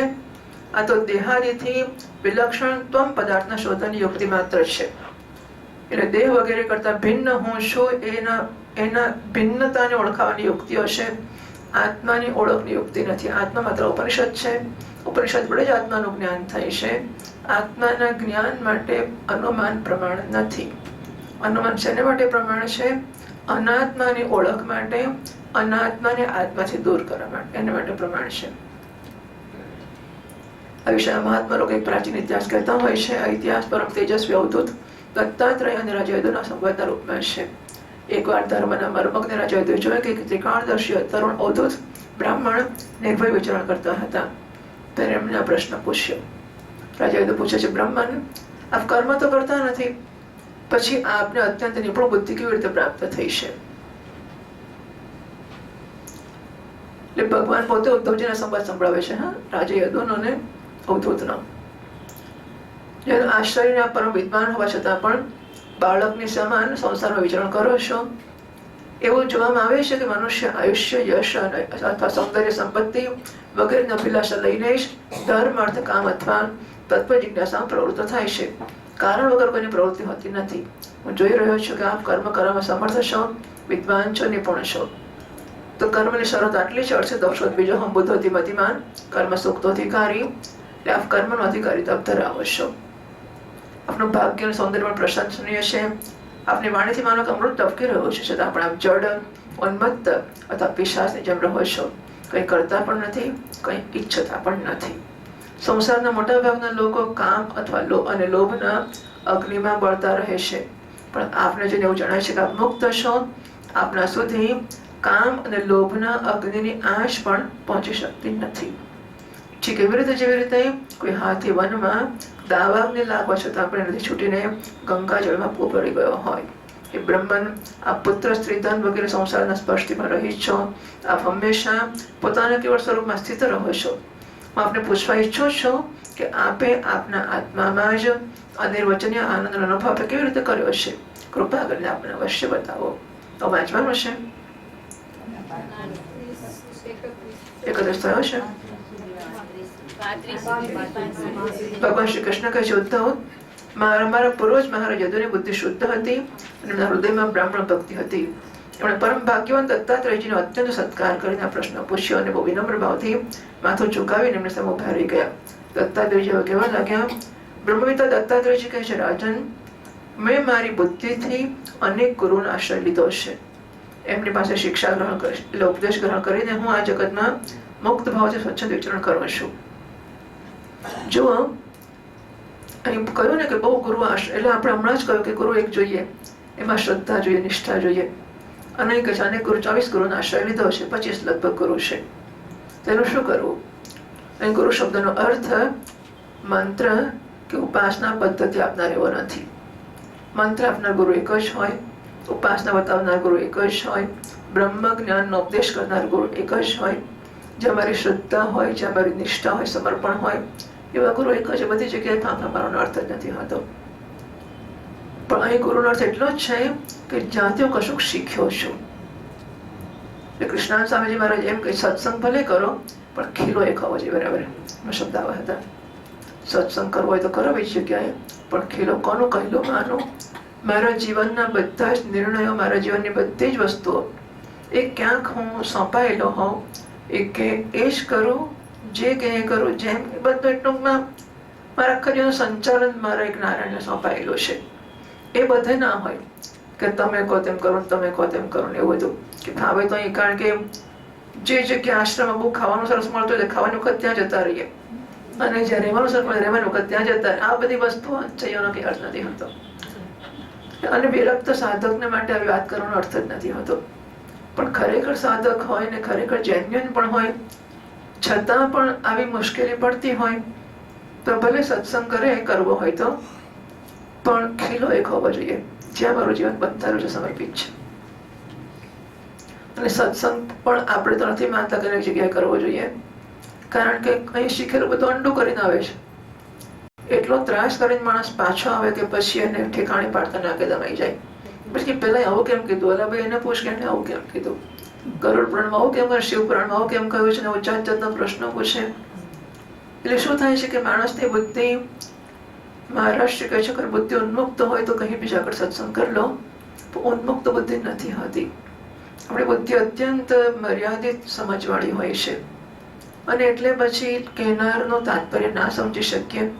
એણે પેલા PhD માટે કહ્યું હોય તો હું એકડિયાવાળાને સમજી લઉં, અને બાળક માટે કહ્યું હોય તેમણે કીધું કે તું ખાલી આટલો જ વૈરાગ્ય રાખીશ તો ચાલશે. કેવું કર, અઠવાડિયામાં એક દડો તું બેન બધે એક વાર ખાજે. આ મોટો વૈરાગ્ય છે.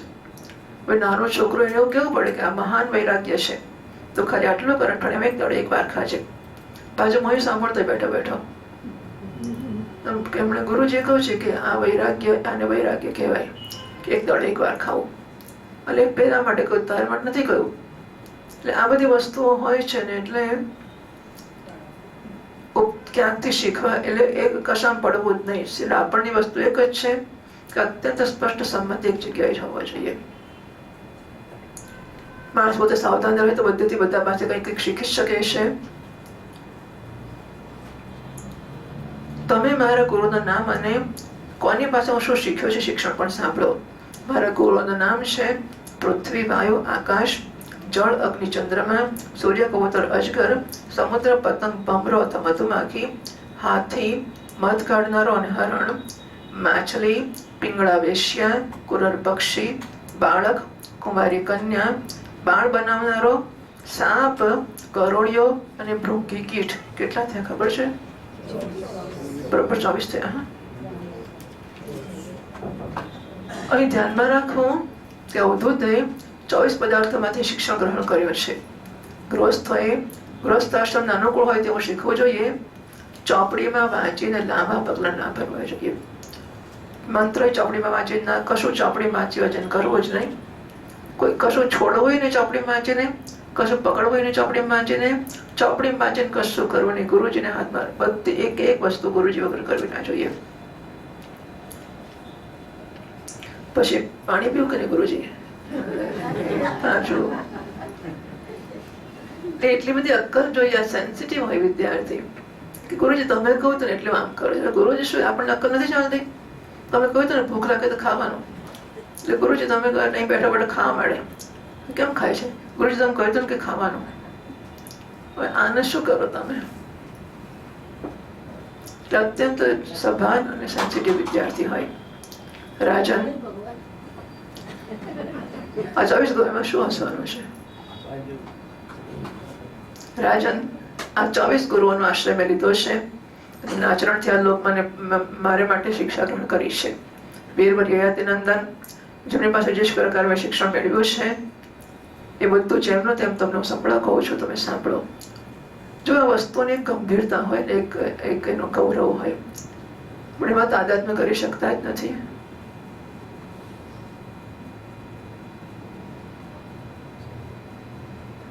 લાવી આપી ચોપડી આપી દો, અંદરથી લાવીને એટલે છૂટા થઈ જાય. એક ચોપડી આપી દો, લાવી દો.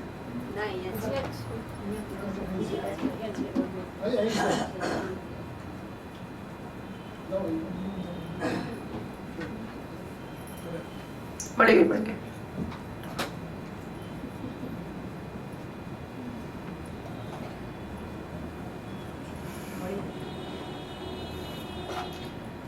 આપણને આ વસ્તુઓને વિશે કઈ ગંભીરતા હોય, કઈક એના વિશે એવું, આની જોડે તો આદતમાં થતું જ નથી. આપણું નવરા જોઈએ કે પેલું આવ્યું, પેલું આમ થયું, પેલું થયું, પેલું હસ્યું, પેલું બોલ્યું.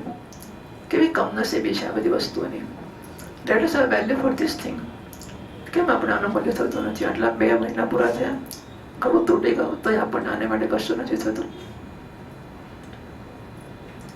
36મા શ્લોકથી યતો યદનુ શિક્ષામિ યથા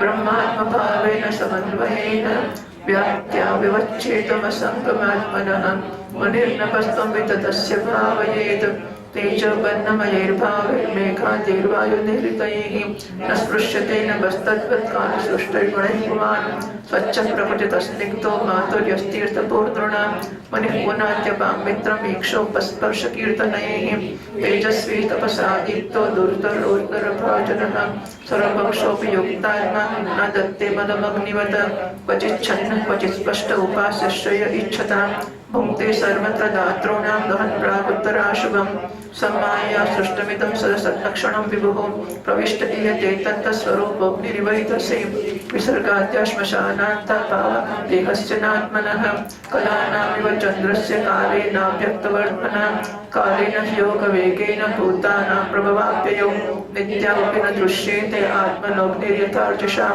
गुणैर्गुणानुपादत्ते यथा कालं विमुञ्चति न तेषु युज्यते योगी गोभिर्गा इव गोपतिः उद्यते स्वेन भेदेन व्यक्तिस्थैव तद्गतः लक्ष्यते स्थूलमतिभिरात्मा चावस्थितोर्गभतः नातिस्नेहः प्रसङ्गो वा कर्तव्यः क्वापि केनचित् कुर्वन् विन्देत सन्तापं कपोत इव दीनतीः कपोतः कश्चनारण्ये कृतनीडो वनस्पतौ कपोत्याभार्यया सार्धमुवास कतिचित् समाः कपोतो स्नेहगुणितहृदयौ गृहधर्मिणौ दृष्टिं दृष्ट्याङ्गभङ्गेन बुद्धिं बुद्धिं આપણે કબૂતરને બાકી રાખીએ પહેલા 52 સુધી કરી લઈએ 51 સુધી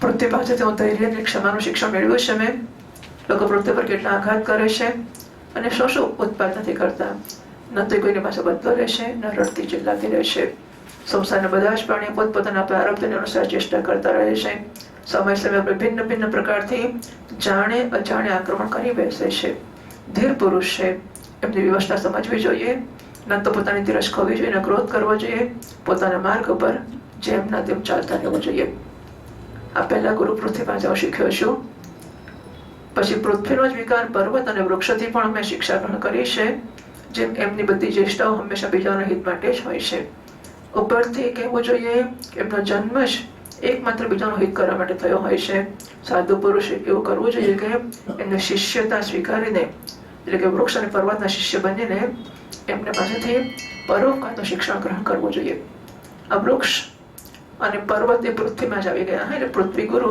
એમાં જ વૃક્ષ ને પર્વત એટલે બીજા ત્રીજા નથી બીજા ગુરુ વાયુ છે શરીરની અંદર રહેનાર વાયુ પ્રાણવાયુ પાસે શિક્ષણ ગ્રહણ કર્યું છે જેમ કે આહાર માત્રની ઈચ્છા રાખે છે જો પ્રાણને લાડુ જોઈતા નથી હા આમ ભૂખ તરસ પ્રાણના ગુણ છે પણ પ્રાણને લાડુ જોઈએ કે લાપસી જોઈએ કે બટાકા બટા જોઈએ એવું નથી જોઈતું પ્રાણને ખાલી ખાવાનું જોઈએ છે પછી એના સ્વાદ વગેરે જે વૈભવ જોઈએ છે વેરાયટી જોઈએ છે એ જીભને પણ એ મનને જોઈએ છે પણ પ્રાણને ખાલી ખાવાનું જ જોઈએ છે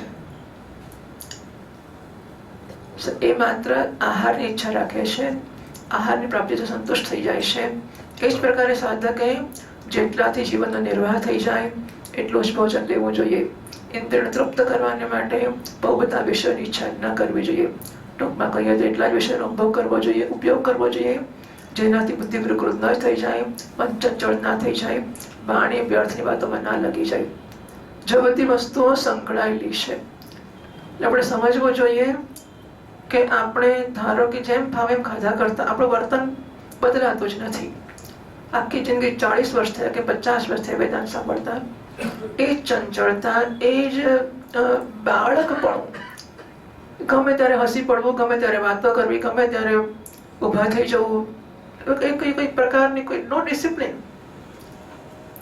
સાધક ના હોય તો શિસ્ત તો હોય શિસ્ત માટે સાધકની જરૂર નથી એનામાં હોય સાધક થવાની જરૂર જ નથી પણ કોઈ શિસ્ત પણ ના હોય કોઈ આપણે તો સાધકો છીએ તો સાધક તરીકેની શિસ્ત કે આપણે ચાલો 5 મિનિટ પહેલા પહોંચીએ કંઈ કામ કરીએ કશું ચિંતા જ નહીં આયા 5 મિનિટ વહેલા તો બરોબર ગપ્પા મારવાના પણ અહીં જરા વ્યવસ્થિત કરી લઈએ કશું જ નહીં કોઈ પ્રકારની શિસ્ત કોઈ પ્રકારનો ડિસિપ્લિન કોઈ પ્રકારનો વિવેક કોઈ પ્રકારની મર્યાદા આમન્ય કે ભાઈ સ્વામીજી આવ્યા પછી વાતો ના થાય સ્વામી હાથમાં હા હા હી ના કોઈ કશું જ નહીં સમજ જ નથી પડતી કે કઈ જાતનું વ્યક્તિત્વ હોય છે હવે આપણને કદાચ આ સાંભળીને એવું થાય કે આપણે કંઈ કરીએ પણ જો ખાવા પીવાનું જેમનું તેમ રહેશે તો આ બધામાં નહીં ફેર પડે એ સમજવું જોઈએ.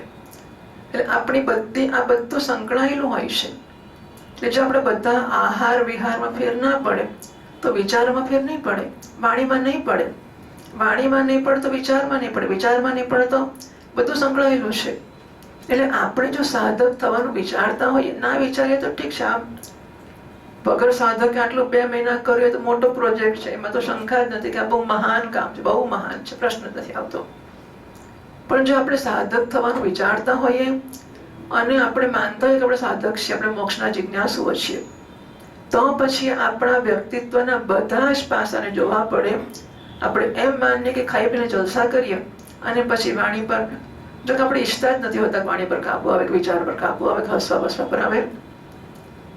આ બધું સોચવાનું કેટલું બધું અઘરું છે. That's what it is. એનો અર્થ એટલો છે કે આ બધી વસ્તુ અઘરી છે. બસ સોચવું પણ અઘરું છે, એ પણ સમજવું જોઈએ કે એટલે ધીરજનો ગુણ હોવો જોઈએ કે અઘરું છે, લોકોને સોચતું નથી, સોચ્યા પછી થઈ શકતું નહીં હોય, એટલે આ બધી વસ્તુ અઘરી છે. પણ એ બધું નહીં થાય તો એક વસ્તુ કામ નહીં કરે. એટલે મારી દરેક વસ્તુ મારો વ્યવહારથી માંડીને એક વસ્તુ મારો પટપટી હું સાચવી રાખું અને પછી હું વેદાંતી થઈ જાઉં. મારી વાણી પર વિવેક આવશે, વર્તન પર આવશે, આવું કશું થવાનું જ નથી. એક વસ્તુને સચવાશે તો જ ભેગું થઈને અસર કરશે. બાકી આપણે એમ માનીએ કે બાકીનું બધું છોડોને પછી બહાર જઈને જલસા કરીશું, અહીં સાંભળેલું 2 કલાક, ઇટ ડઝન્ટ વર્ક, કશું થવાનું નથી. જો એમણે કહ્યું એવું વિદ્યાર્થી શીખવું જોઈએ કે આહાર માત્રની ઈચ્છા રાખે, સાધકે જીવનનો નિર્વાહ જેટલા જ થઈ જાય એટલું જ ભોજન કરવું, એટલું જ અને એવું જ. ક્ષુદ્વ્યાધિષ્ઠ ચિકિત્સતામ પ્રતિદિનમ ભિક્ષો સતમ પૂજ્યતામ સ્વાદવન્નમ નત્વાચ્યતામ વિધિવશાત પ્રાપ્તેન સંતુષ્યતામ. તો સાધકે ભૂખ લાગી, ભૂખ એ રોગ છે અને રોગ થાય એટલે સુદર્શન દવા લેવાની હોય તો સુદર્શનના ડબ્બો પૂરો નથી કરી નાખતા એક વખતે આપણે. આટલો નકામો જશે તેનું શું, આટલો પોણો ડબ્બો ખવી કરીને 5 ભાગનો નકામો ફેંકી દે, ઉતરી જાય પછી તો ખાઈ નાખીએ કે નહીં. દારૂ બધો હોય તો ક્ષુધાવ્યાધિ છે, રોગની દવા રોગ જેટલી જ લેવાય છે, એમ ભૂખરૂપી રોગની નિવૃત્તિ કરવા જેટલી જ આહારની જરૂરિયાત હોવી જોઈએ, એનાથી વધારે નહીં. અને આહાર એટલે બધી ઇન્દ્રિયોનો આહાર, પણ સો મચ તો જીભનો આહાર. શું ખાવું એ પણ અને કેટલું ખાવું એ પણ બધું માપમાં હોય. સ્વાદોન્નમ નથી આચ્યતા, સ્વાદિષ્ટ આખો સરસ છે, મન ભાવે છે. બાદને મહાત્માને તો એમ કે ચાલો એ બાને આવતો હોય તો ભલે મીઠાઈ ખાતો, પણ એ આપણને તો એવું થવું જોઈએ કે એટલે એ આપણા હિતમાં નથી. વળી એઝ સિમ્પલ એઝ ધેટ.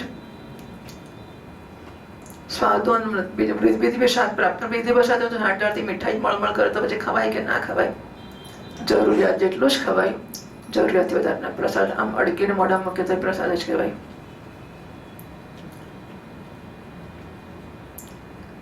ઇન્દ્રિયને તૃપ્ત કરીને બહુ બધા વિષ કરવાને માટે બહુ બધા વિષયોની ઈચ્છા ના રાખવી જોઈએ. વિષયોનો ઉપયોગ કરવો જોઈએ, ઉપભોગ ન કરવો જોઈએ. ઉપયોગ પણ કેટલો કરવો જોઈએ, બુદ્ધિ વિકૃત ના થાય, મન ચંચળ ના થાય અને વાણી ખોટી વાતોમાં ના લાગે. આપણને કેમ એવો રસ પડે છે હસી મજાકની વાતોમાં, અને કલાક ઉભા રહીને ગપ્પા જ માર્યા કરીએ અને બધું ખબર નહીં, રુચિ કેમ બદલાતી નથી આપણી. અઘરું છે. એટલે હું મારા પક્ષે સમજવાની કોશિશ કરું છું, અઘરું છે.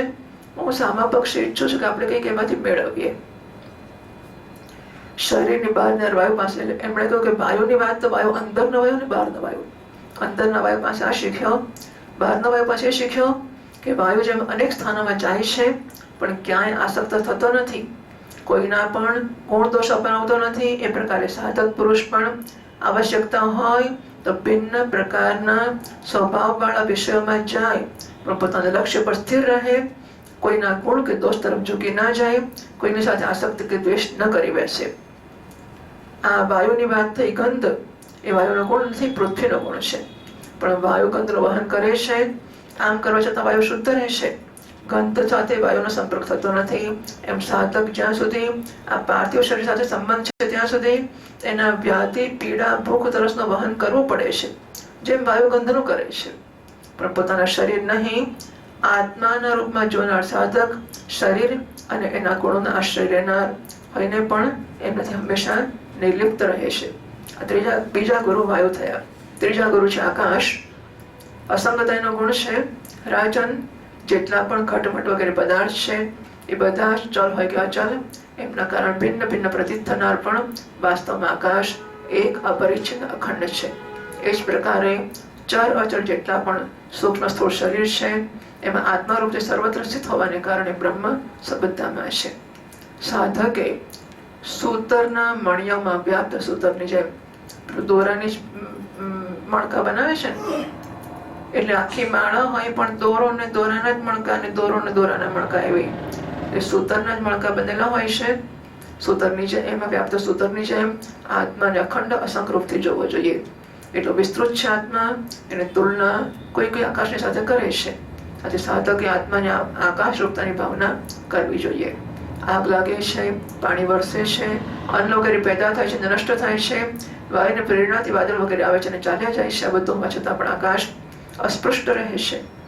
આકાશની દૃષ્ટિથી આ બધું છે જ નહીં. એ પ્રકારે ભૂત, વર્તમાન અને ભવિષ્યના ચક્રમાં ન પડી જવું. કોઈ કોઈ નામ રૂપની સૃષ્ટિ અને પ્રલય હોય છે, પણ આત્મા સાથે એમનો કોઈ સ્પષ્ટ નથી. આ ત્રીજા ગુરુ થયા. ચોથા ગુરુ જળ છે. જળ સ્વભાવથી સ્વચ્છ, ચીકણું, મધુર અને પવિત્ર કરનારું હોય છે, તથા ગંગા વગેરે તીર્થોમાં દર્શન, સ્પર્શ, નામોચ્ચારણથી પણ લોકો પવિત્ર થતા હોય છે. એ જ પ્રકારે સાધકે પણ સ્વભાવથી શુદ્ધ, સ્નિગ્ધ, મધુર ભાષી અને લોકબાવન થવું જોઈએ. જળ પાસેથી શિક્ષણ ગ્રહણ કરનાર પોતાનું દર્શન, સ્પર્શ અને નામોચ્ચારણથી લોકોને પવિત્ર કરે છે. પાંચમા ગુરુ અગ્નિ છે. રાજન, અગ્નિ પાસે હું શીખ્યો કે જે રીતે એ તેજસ્વીની જ્યોતિર્મય હોય છે, જેવી રીતે એને કોઈ પોતાના તેજથી દબાવી શકતું નથી, જેમ એની પાસે સંગ્રહ પરિગ્રહ માટે કોઈ પાત્ર નથી, બધું પેટમાં જ રાખે છે, અને જેમ બધું ખાધા પીધા પછી પણ વિભિન્ન વસ્તુઓના દોષોથી લિપ્ત થતો નથી, એમ સાધક પણ પરમ તેજસ્વી હોય, તપસ્યાથી તે દીપ્યમાન હોય. જોયું, પેલો અગ્નિ છે એ અગ્નિથી પ્રકાશિત છે. સાધકની તપશ્ચર્યાથી પ્રકાશિત હોવો જોઈએ. ઇન્દ્રિયોથી પરાભૂત ના થાય કે આજે તમારે ખાવું પડશે, એટલે કે પછી જેને કે ખાવાનું મળતું એને મસ્કા મારે ને એવું બધું. તમારે કે ઘારી સરસ બને છે, ઘારી ક્યારે બનાવે છે? એ બહુ સરસ ઘારી હતી. હા, તમે ફરી બનાવો મને કહેજો. આવું બધું આવું થઈ જ જાય માણસોને. એટલે ઇન્દ્રિયો અને આવી ખુશામત કરતા સંકોચ, કારણ કે ઇન્દ્રિય એટલી બધી બળવાન હોય કે માગે જ. ઘારી વગર તો નહીં જ ચાલે. ઘારી જ જોઈશે. દાળ ભાતથી પેટ નહીં, બધું ઘારીથી પેટ ભરાશે. એટલે કાકા કઈ તમે હાથમાં ત્યાં ખુશામત કરવા પહોંચી જાઓ કે તમે કેવી રીતે બનાવી દે, ક્યાં બનાવી દે, તો મન કરવા લાગશે પછી કે હું તને બનાવીને આપીશ પહેલાને. એટલે આમ કરીને પણ માણસ પેલાની કરાવી દે, ખાઈ દે. કોઈનો ગુનો નથી. તમે ને હું બધા કરતા જ હોઈએ છીએ. કોઈ અપવાદ નથી હોતો. ક્લેવરલી કોઈ બાગો દેખાઈ આવે, કોઈ દેખાઈને હોશિયારીથી કરે, એટલો જ ફેર પડે. બાકી તમે ને હું બધામાં જ આવતા હોઈએ છીએ. ભોજન માત્રનો સંગ્રહ કરે, યથાયોગ્ય બધા વિષયનો ઉપયોગ કરતો હોય, પણ પોતાના મન ઇન્દ્રિયોને વશમાં રાખે, કોઈનો દોષ પોતાનામાં ના આવવા દે. કોઈની સાથે વાત કરીએ માટે એનો દોષ ને પહેલા આવું કહે છે, જેમ જે કેવું હોય કે સો વોટ, કોઈનો દોષ મારામાં આવી જ ના શકે. જો મારા વચ્ચે મારામાં એવી સ્પષ્ટતા હોય તો, કે તેજસ્વીતા હોય તો. અગ્નિ જેમ કોઈ લાકડી વગેરેમાં અપ્રકટ રહે છે અને ક્યાંક પ્રકટ રહે છે, એમ સાધક પણ ક્યાંક ગુપ્ત રહે, ક્યાંક પ્રકટ થાય. એ ક્યાંક ક્યાંક એવા રૂપમાં પણ પ્રકટ થઈ જાય છે જેનાથી કલ્યાણની કામના વાળા પુરુષ એની ઉપાસના કરી શકે. એવું લાગે કે આ જગ્યા છે, સાધક છે, સાધક માટે ખુલ્લો પણ થઈ જાય, તો સાધક એની ઉપાસના કરી શકે, એની પાસે પ્રાપ્ત કરી શકે. અગ્નિ સમાન ભિક્ષારૂપ હવન કરનારાઓને અતીત અને ભાવ્ય અશુભને ભસ્મ કરી દે છે, સર્વત્રને ગ્રહણ કરે છે. સાધક પુરુષે વિચાર કરવો જોઈએ કે જેમ અગ્નિ લાંબો ચોડો વિશાળ ત્રાસી સીધી લાકડીઓમાં રહીને એમને સમાન જ સીધી કે બાકી કે લાંબી ચોડી દેખાય છે, વાસ્તવમાં એવો નથી. એમ સર્વવ્યાપક આત્મા પણ પોતાની માયાથી રચેલા કાર્યકારણ જગતમાં વ્યાપ્ત હોવાને કારણે તે વસ્તુઓના નામ રૂપમાં કોઈ સંબંધ ન હોવા છતાં પણ એમના રૂપમાં પ્રતીત થવા લાગે છે. ચંદ્રમા પાસે એ શીખ્યો, ચંદ્રમણીમાં જ આવી ગયો, અગ્નિમાં ચંદ્ર આવી ગયો છે. अच्छा, 5મો અગ્નિ છે, 6ઠ્ઠો ચંદ્ર છે. ચંદ્રમાં એ શીખ્યો હું કે જો કે જેની ગતિ જાણી શકાતી નથી, એ કાળના પ્રભાવથી ચંદ્રમાની કળાઓ વધતી ઘટતી જાય છે, છતાં ચંદ્રમા જ છે, નહીં ઘટે છે ન વધે છે. એ પ્રકારે જન્મથી મૃત્યુ સુધી જેટલી પણ અવસ્થાઓ છે બધી શરીરની છે, આ આત્માને એનો કોઈ સંબંધ નથી. જેમ આગની જ્વાળા અથવા દીપકની જ્યોત ક્ષણે ઉત્પન્ન થાય છે અને નષ્ટ થાય છે, એમ ના ક્રમ નિરંતર ચાલતો રહે છે પણ દેખાતો નથી. જો દીપક આપણને લાગે છે કે એની જ્યોત છે, એની નથી હોતી ને, કારણ કે તમે 5 દાડે પેલી વાટ ખલાસ થઈ જાય છે, એટલે કે સેન્સર ઉપર ચડતી જાય છે અને બળતી જાય છે. જ્યોત દીપકની વાટ બદલાય છે છતાં આપણે એની જ લાગતી હોય છે, એટલે દેખાતો નથી. એમ જળના પ્રવાહની સમાન વેગવાળા કાળના દ્વારા ક્ષણે ક્ષણે પ્રાણીઓના શરીરની ઉત્પત્તિ વિનાશ થતા રહે છે, અજ્ઞાન વશાત દેખાતા નથી. એટલે આપણને ખબર નથી પડતી કે શરીર વધતું જાય છે. પેલું 5-10 વર્ષે કોઈ જોઈએ તો ખબર પડે કે બદલાઈ ગયો છે, પણ એ 15 વર્ષે નથી બદલાયો, દરેક ક્ષણે બદલાતું જતું હતું. 7મા ગુરુ સૂર્ય છે. રાજન સૂર્ય પાસે શિક્ષણ શીખ્યો છે કે જેમ સૂર્ય પોતાના કિરણથી પૃથ્વીનું જળ ખેંચી લે છે અને સમય આવતા વરસાવી દે છે, એમ યોગી પુરુષ ઇન્દ્રિયો દ્વારા સમયસર વિષયનું ગ્રહણ કરે છે, સમય આવતા એમનો ત્યાગ, એમનું દાન પણ કરે છે. કોઈ પણ સમયે એની ઇન્દ્રિયના કોઈ પણ વિષયમાં આસક્તિ નથી હોતી. સ્થૂળ બુદ્ધિવાળા પુરુષો જળના વિભિન્ન પાત્રોમાં પ્રતિબિંબિત થતા સૂર્ય એમનામાં પ્રવિષ્ટ જેવો થઈને ભિન્ન ભિન્ન દેખાય છે. એનાથી સ્વરૂપથી સૂર્ય અનેક નથી થઈ જતો. એ જ પ્રકારે ચલ અચલ ઉપાધિઓના ભેદથી એવું જણાય છે કે પ્રત્યેક વ્યક્તિમાં આત્મા અલગ અલગ છે, પણ જેમને એવું ખબર છે એમની બુદ્ધિ એવું જાણે છે બુદ્ધિ જાડી બુદ્ધિવાળા છે. ખરી વાત એ છે કે આત્મા સૂર્ય સમાન એક જ છે, સ્વરૂપથી એનામાં કોઈ ભેદ હોતો નથી. એટલે પ્રતિબિંબ અનેક પડતો સૂર્ય અનેક નથી થઈ જતા, એમ આત્મા અનેક શરીરોમાં અનેક નથી થતો. અને હવે 52મા શ્લોકથી કબૂતરની વાત છે, આપણે વાંચીએ. નાતિ સ્નેહ પ્રસંગો વા કર્તવ્ય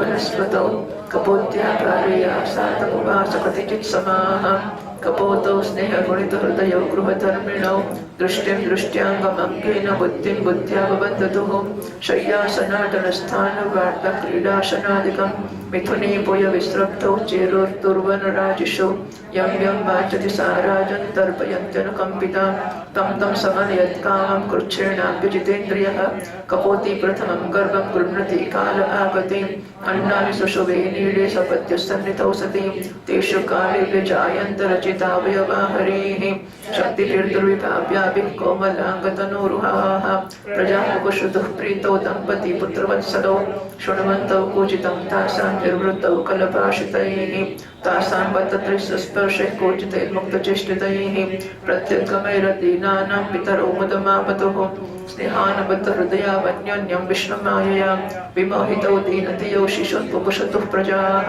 એકદા જગ્મતુસ્તાસામન્નાર્થં તૌ કુટુંબિનૌ પરિતઃ કાનને તસ્મિन् અર્થિનૌ ચેરતુશ્ચિરં દૃष्ट्वा तान् लब्धः कश्चित् यदृच्छातो वनेचरः जगृहे चालमादत्य चरतस्वालयान्तिके कपोतश्च कपोति च प्रजापोषि सदोत्सुकौ गतौ पोषणमादयस्वैनीडमुपजग्मतुः कपोति स्वात्मजान् वीक्ष्य बालकाञ्चाल संवृतान् तानप्यतावत् क्रोशन्ति क्रोशतो मुखदुष्यिताः सा सकृस्नेह गुणिता दीनचित्ता च माया स्वयं चागतदर्शी च बद्धान् पश्यन्ति प्रस्मृतिः कपोतश्चात्मजान् बद्धान् आत्मनोऽभ्यधिकान् प्रियान् भार्यां चात्मसमां दीनो विललापाति दुःखितः अहो मे पश्यतामापः अल्पपुण्यस्य दुर्मतेः दुर्गस्य कृतार्थस्य गृहस्थैवर्गिको हतः अनुरूपानुकूलाजयस्य मे पति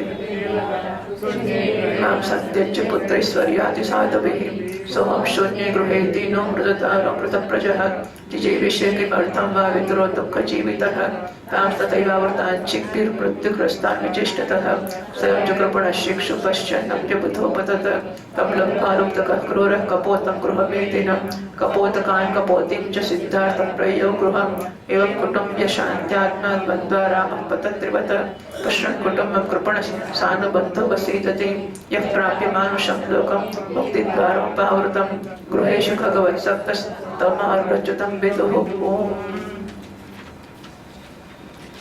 રાજા ક્યાંય કોઈની સાથે બહુ સ્નેહ અથવા આસક્તિ ન કરવી જોઈએ, અથવા નહીં તો એની બુદ્ધિ પોતાની સ્વતંત્રતા ખોઈને દીન થઈ જાય છે અને કબૂતરની જેમ અત્યંત ક્લેશ ઉઠાવવો પડે છે. રાજા એક જંગલમાં કબૂતર રહેતો હતો. કબૂતરે એક ઝાડ પર પોતાનો માળો બનાવ્યો હતો. પોતાની માતા કબૂતરી સાથે કેટલા વર્ષો સુધી માળામાં રહ્યો. કબૂતરના જોડાના હૃદયમાં પરસ્પર નિરંતર એકબીજા પ્રત્યે સ્નેહની વૃદ્ધિ થતી જતી હતી. વૃષધર્મ એટલા આસક્ત થઈ ગયા હતા કે બંને બીજાની દૃષ્ટિથી દૃષ્ટિ, અંગથી અંગ, બુદ્ધિથી બુદ્ધિ બાંધી રાખી હતી.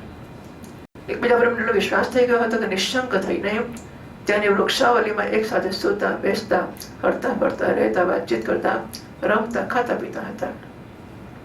રાજા કબૂતરી ઉપર કબૂતરનો એટલો બધો પ્રેમ હતો કે કબૂતરી જે કહેતી ને, જે માંગતી, કબૂતર ગમે તેટલો કષ્ટ ઉઠાવીને એની કામના પૂરી કરતો. કબૂતરી પણ પોતાના કામક પતિની કામનાઓ પૂર્ણ કરતી. સમય આવતા કબૂતરીને પહેલો ગર્ભ રહ્યો. એને પોતાના પતિની પાસે જ માળામાં ઈંડા મૂક્યા. ભગવાનની અચિંત શક્તિથી સમય આવતા ઈંડા ફૂટ્યા. એમાંથી હાથ પગવાળા બચ્ચા નીકળી આવ્યા. એમના એક એક અંગ અને રૂવાડા અત્યંત કોમળ હતા. હવે કબૂતરની આંખો એમને બાળકો પર લાગી ગઈ. બહુ પ્રેમ અને આનંદથી પોતાના બાળકોનું લાલન પાલન, લાડ પ્યાર કરતા કરતા એમને મીઠી બોલી, એમને ગુટરકું આપણે સાંભળીને આનંદમાં થતા હતા. આપણને આપણું છોકરું વાલું, એમને એમનું છોકરું વાલું લાગે. એમ માણસ જેવું રામ રામ બોલે તો ના ગમે એમને. તો ગુટરકો કરે તો એમના મા બાપને બિચારા, આપણા મા બાપ કેવા ખુશ ખુશ આમ એ પેલું બોલ્યું બસ પેલા કબૂતરને કબૂતરી વાત થતા હશે ખુશ. બાળકો તો હંમેશા પ્રસન્ન રહેતા જ હોય છે.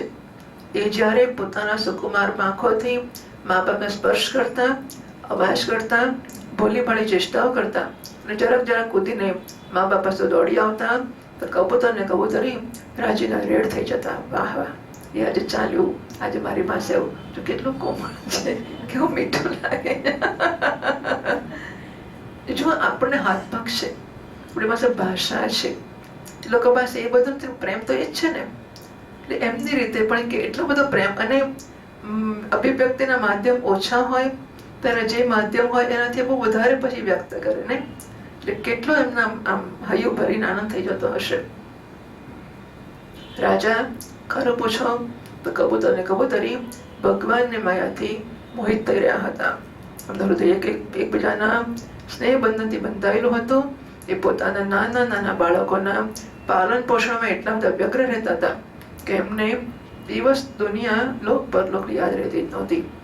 એક દિવસ બંને નર્મદા પોતાના બચ્ચા માટે ચારો લેવા જંગલમાં ગયા હતા. કારણ કે હવે કુટુંબ મોટું થઈ ગયું હતું. છોકરાની તો 2 જણા તો થોડું ઓછું ખાઈ લે ચાલે, પણ છોકરા થયા પાછા વધારે કમાવું પડે. એટલે સવારના જઈને આખો દાડો ફર ફર કરે.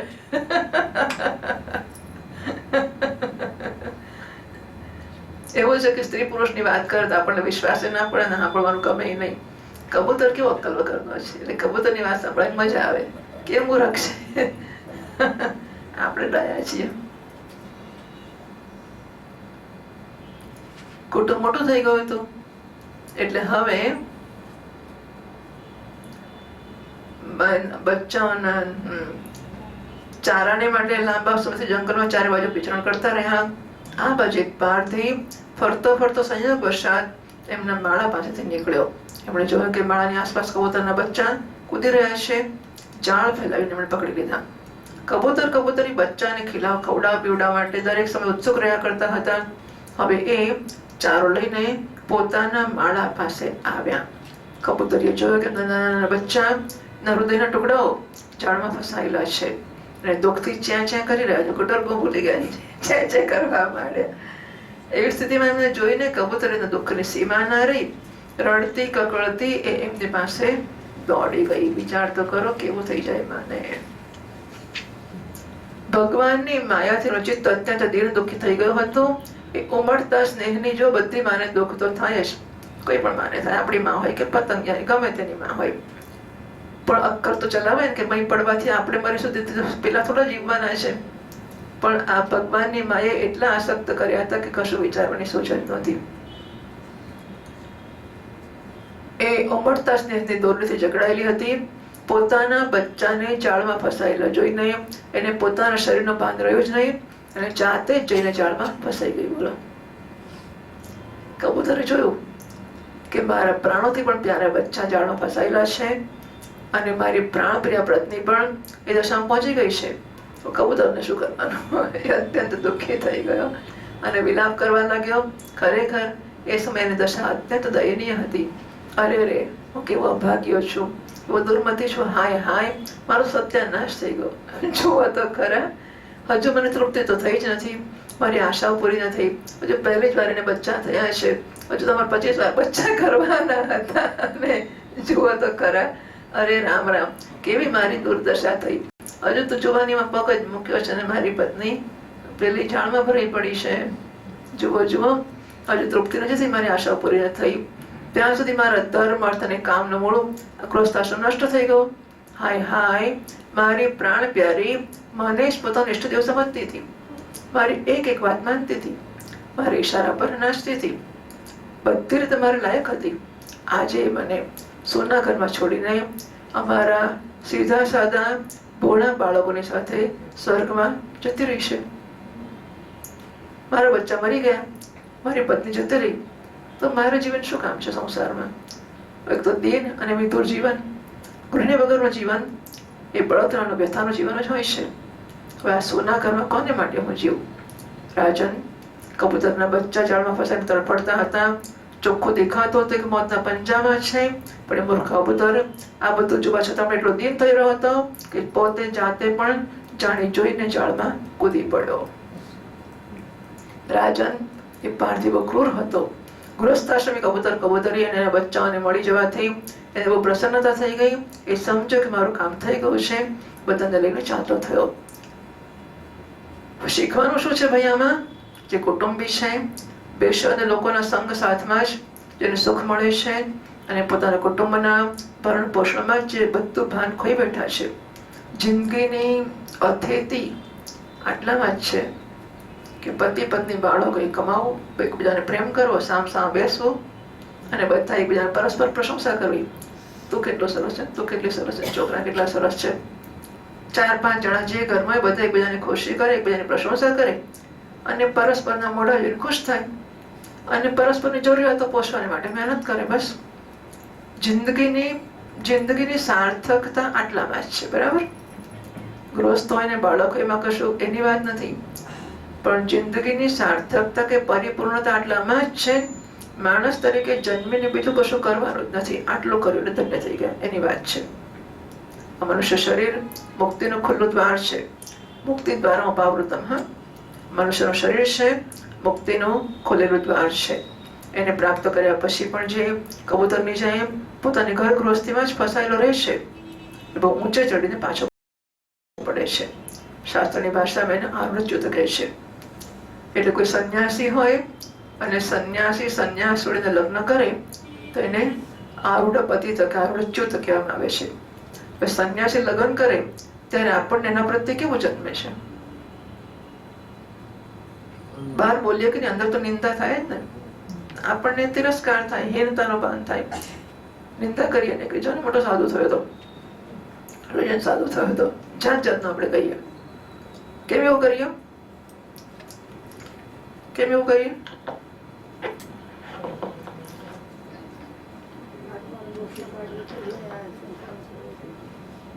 કેમ એવું કરીએ? ઊંચા સ્થાન પર જઈને પાછા હોય. બરાબર? એટલા માટે તો માણસ થયો, જીવ માણસ થયો અને માણસ થયા પછી એ આમાં જિંદગી પૂરી કરે તો એને આરૂઢ પતિત કહેવાય. આપણને સમજાય એના માટે વાત કરું છું કે આપણને કલ્પના નથી કે માણસ થઈને ગૃહસ્થ તરીકે જીવવામાં કઈ ગુનો કર્યો છે, એને આરૂઢ પતિત કહેવામાં આવ્યો. એ સંન્યાસી થયો હોય ને પછી નીચે પડે તો એ ઘણું કામ કરી શકતો હતો ને, એટલે આમ ત્યાં પહોંચીને પાછો અહીં આવ્યો. આકાશ ઓળીને ગીધની જેમ પેલા મળતા પર નજર રાખે છે. એમ માણસનું શરીર પ્રાપ્ત કર્યું. જે કબૂતરને કબૂતરી કરી શકતા હતા એ ધંધો કરવામાં જીવન પોતાનું પૂરું કરે છે. આગળ પેલા આવી ગયા ને ચિત્રકેતુ નહીં, ચિત્રકેતુ નહીં, તિલકરાજ, પુરંજન, પુરંજન, પુરંજનની કથા આવી ગઈ. એ તો પુરંજન કે કબૂતર તો આપણે જરા ટુ ફીલ ગુડ અબાઉટ અવરસેલ્સ, આપણને સંતોષ થાય એટલા માટે એમના નામ છે. પણ બાકી આપણા જીવનો એ જ પ્રકારના જાય છે અને માટે આપણે આરૂઢ પતિ તેવું બિરુદ પ્રાપ્ત કરીએ એવું થાય જો આપણે આનો મોક્ષનો ઉપયોગ ના કરી લઈએ તો. એટલે શ્રીમદ ભાગવતે મહાપુરાણે પારમહંસ્યામ સંહિતાયામ એકાદશ સ્કંધે સપ્તમોધ્યાયઃ